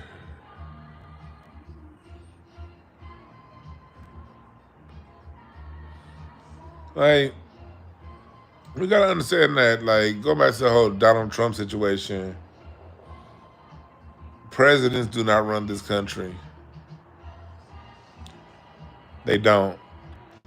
When it comes to them moves and wars that are being made, that goes above the president. But at the same time, I still say if you feel like blaming the president, do it. They signed up for the job. Shit, you don't get no pass. Just because I understand the larger structure at play don't mean I'm gonna give you a pass. You were a willing participant. You could have chose the Abraham Lincoln JFK route. You could have chose the McKinley route. But you didn't do that. So, hey, people want to bash you. That's cool with me.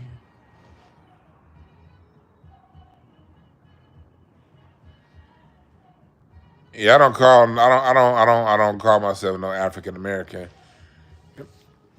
And they do that. Like you watch some documentaries, African American. Talking about just coming out of Reconstruction. You're dealing with people who built America, but they still got to be African. You look at us now. We 150 some odd years past slavery, and we still African. But the white boy gets to be American, and his grandparents like how is it that Donald Trump gets to be an American. His grandparents came to America in 100 years ago, in the 1900s. Donald Trump's grandparents came to America. He gets to be American. Me, I trace my lineage on his land back to 1660, 1640, and I got to be an African American. What in the mind fuck is that? I could trace at least 2 different lines back to 1680, but I got to be a fucking African American. Get the fuck out of here. Yeah, the power of words.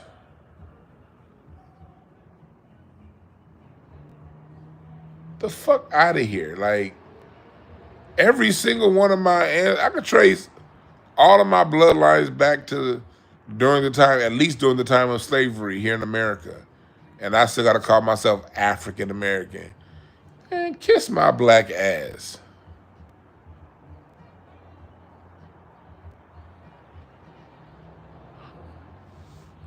My great-great-granddaddy grew up on goddamn Scott Joplin. My great-granddaddy grew up on goddamn Louis Armstrong and Dizzy Gillespie. My granddaddy grew up on Count Basie and spent his adult life loving Muddy Waters and B.B. King. My grandmother loved Aretha Franklin and James Cleveland. Nigga, you wouldn't call me African American.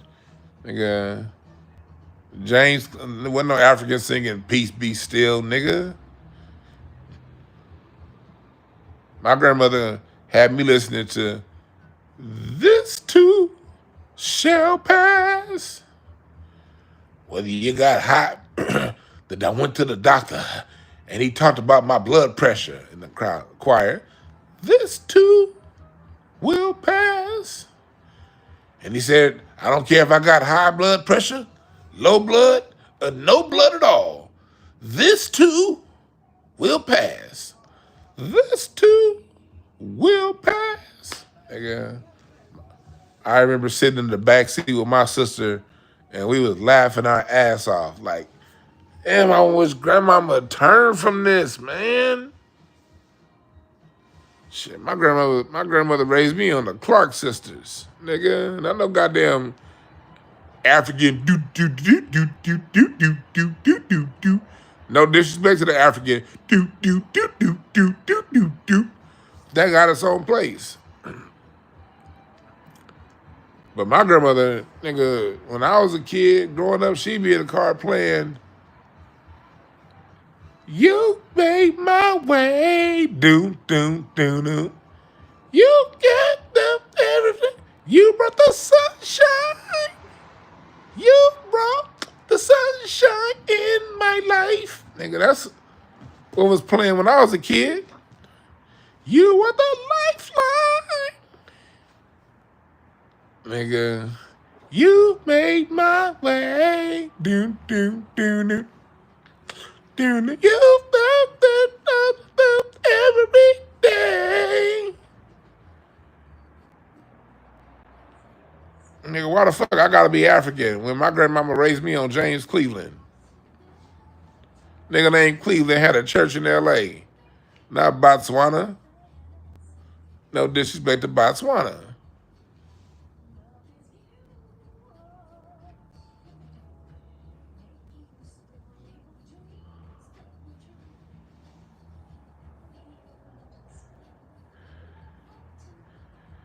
And I shouldn't have to explain that.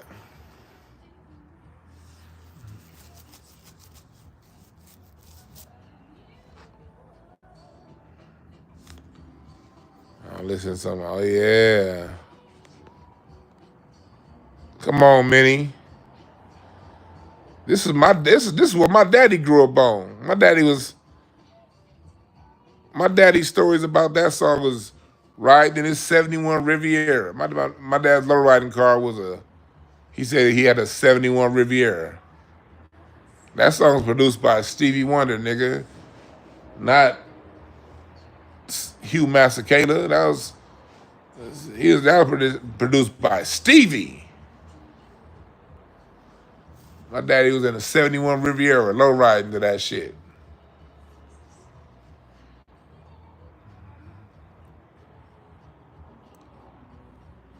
My dad wasn't in a Mercedes.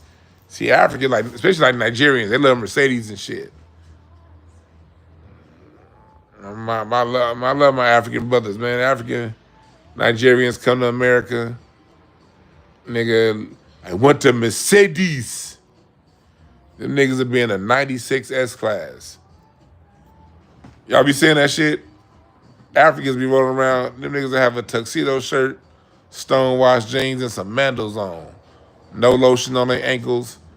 Nigga in a '96 S class. No, no, no, no. Do not drive my Mercedes near those niggas. Keep my Mercedes over here now with the white people. Don't drive my Mercedes around those niggas at the 110 freeway. Them niggas that have a '96 S class and you can't tell them shit.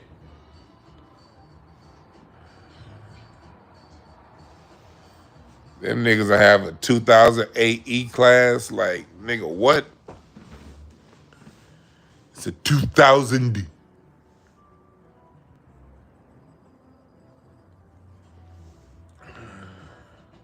Come on, Nigerians, laugh with me. That's part of Black American culture. We talk shit. That's part of our culture. It don't mean we love you less. It don't mean we love you less. Y'all know how y'all are with your Mercedes.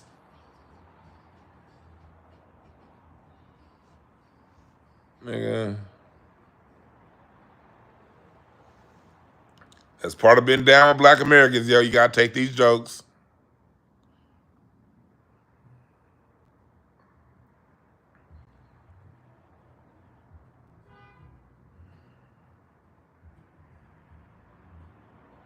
Yeah.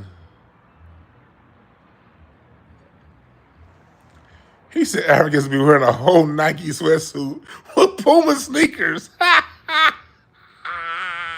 was funny.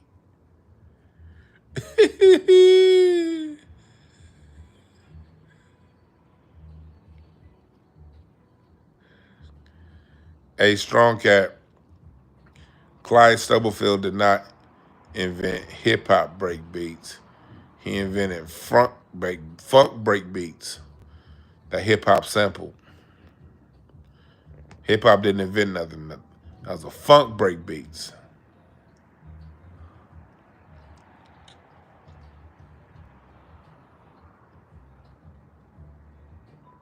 And it wasn't just Clyde Stubblefield. It was also Melvin Parker, Maceo Parker's brother. That song, "Get Up Off of That Thing, Hot and Dance So You Feel Better." That's Melvin Parker on drums. James Brown had like 9 different drummers.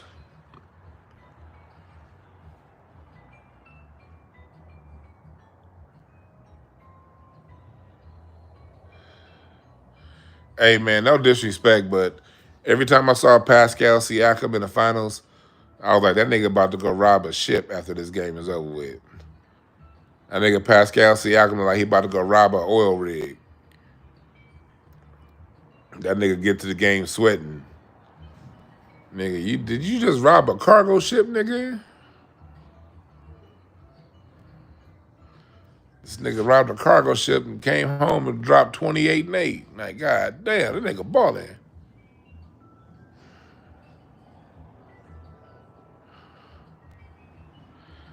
This nigga drove up, stole the ship. That nigga parked that hoe in the Mediterranean, got back to Indiana and dropped 29 points, 12 rebounds. That's some amazing shit right there, Pascal Siakam.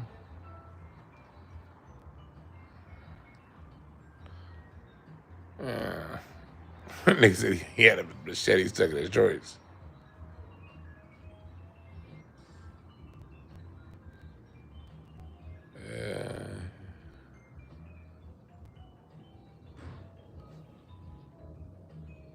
And Black Caesar Siakam.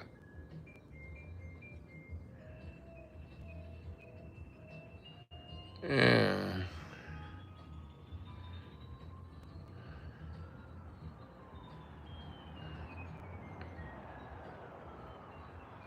Let me see.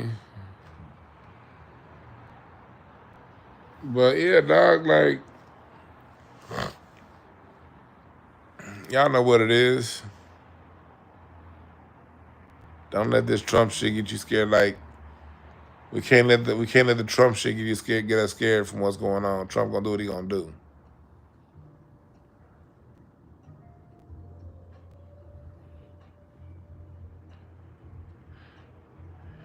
And go on Patreon right now. We did a review of the top 75, their top 75. I'm about to do my own. I have my own top 75. I'm just putting the finishing touches on who goes where. And then we're gonna do my own top 75 artists on Patreon. We're gonna review my top 75 artists on Patreon.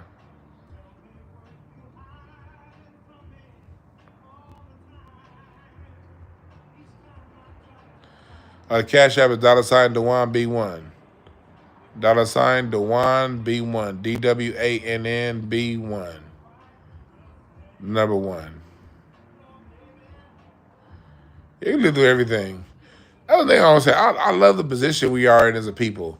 I like watching what they doing, but we as a people overall, we not really into this shit, man. That's good. Relax.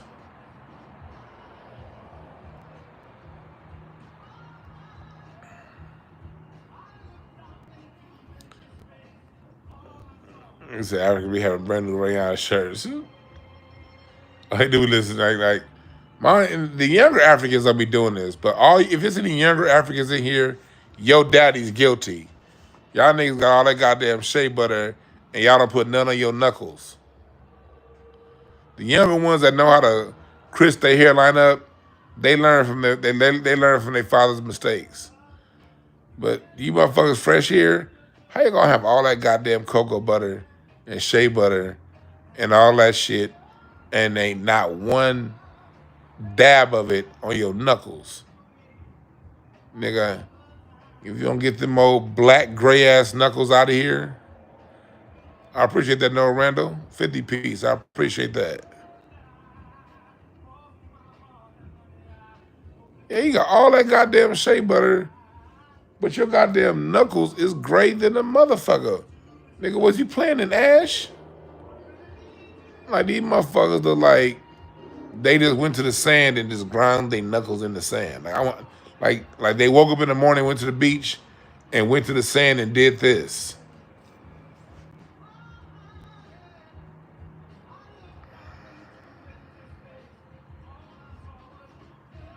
Yeah, and and again, it's just some truth. Like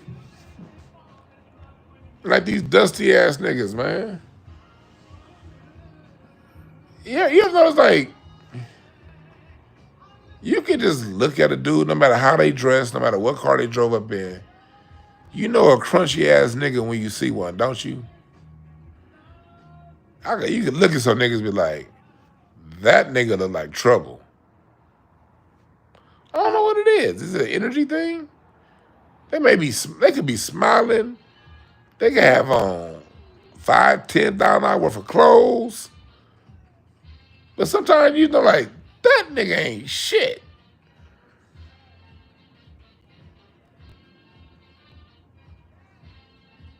Yeah, I don't know. You just kind of know. He said Rock Quarry Knuckles.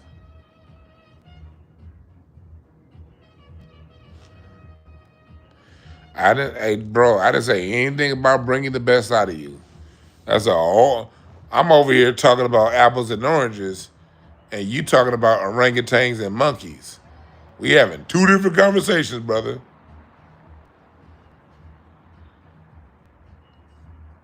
All I said is you can identify a crunchy ass nigga. Anybody can help you grow. Shit, a fucking child can help you grow and be a better person. That wasn't a conversation. Conversation was being able to easily identify a crunchy ass nigga.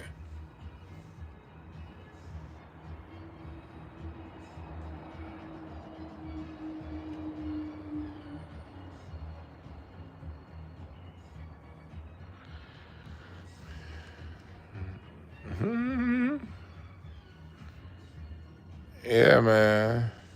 So it's not just about, I say, all groups got fucked up people, man. Everybody do. And I believe in talking about them. Why not? I don't like, even though a black man's my brother, a black sister's my sister, if she robbing black folks, if she's hurting or he's hurting black people and taking from black people, I don't owe them niggas nothing. That's the major reason why, another reason why I refuse to be identified with them. Why all of us black people got to be grouped with the people we don't even want to be around. Part of the reason why I can keep such a high love for black folks is I stay away from most of you niggas. We are corrupted. The social engineering for the last couple hundred years, especially after slavery, the social engineering is too much. It got too many crunchy, dusty ass niggas in its grasp. I stay far away from them kind of niggas. That's how I can continue to love them. Because you love somebody don't mean you got to be around them. Are you around all your cousins? Hell no. That's why I say I can see what Boosie is saying, depending on your point of view. You know, that's why I can see what he's talking about. But at the same time, you got to know that it's bigger than that.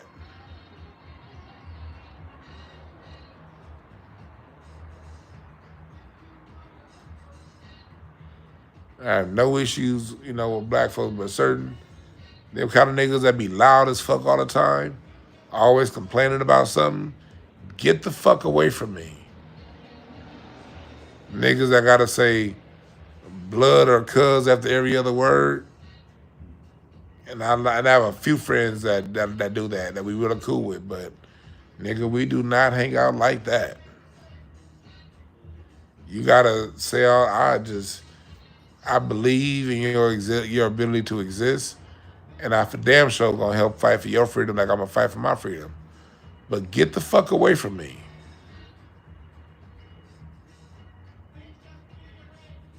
Niggas gotta get comfortable with, you know, hey, yeah, we got them old dirty, dusty ass niggas. They keep their monkey ass over there, I stay over here. And just because those dirty, dusty ass monkey niggas decide to rob people, that has nothing to do with me or the rest of black people. And we gotta stay firm in that.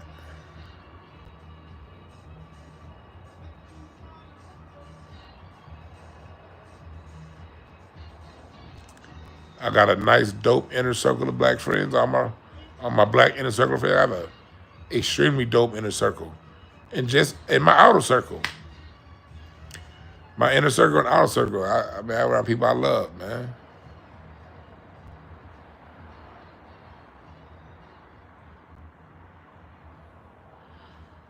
I'm about to get up out of here, y'all.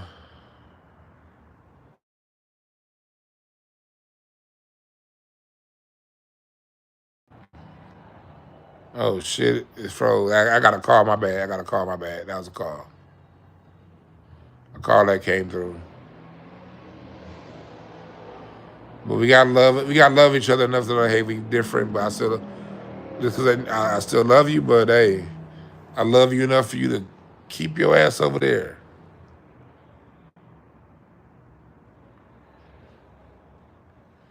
That's real. Hey, Sky 2I just made the comment of the day. She said, but at the same time, we also have to realize they haven't figured out the way. They haven't figured out what we figured out. That's very, very, very true. You have a good night, Miss Rhonda. You're right, Sky 2I. You got to also realize that they haven't. Everybody gonna figure it out in their own time. That's why I'm not bashing Boosie. That's why I'm not bashing Sauce Walker. People figure it out in their own time. And unfortunately, some people gonna die never figuring it out. What can you say? Everybody got their own life to live, and things gonna happen in its own time. If you got a report from me, reports are running a little slow right now. I have updates on my system. Some of my reports are running a little slow right now, y'all. I will have them to you as soon as I can, okay? I do not like, I will send you, for those of you waiting on reports, I will send you a special discount on a reading and interpretation of your reports. You know, for the delay, all right?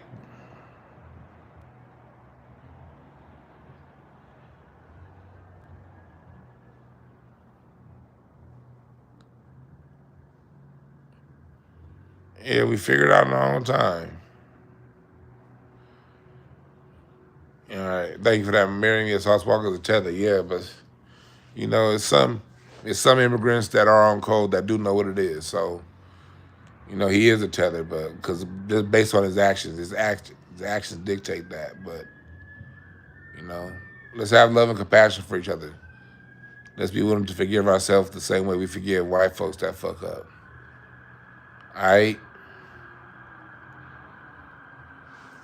My t-shirts, my music course, get all that right now, DewanB.com, all right?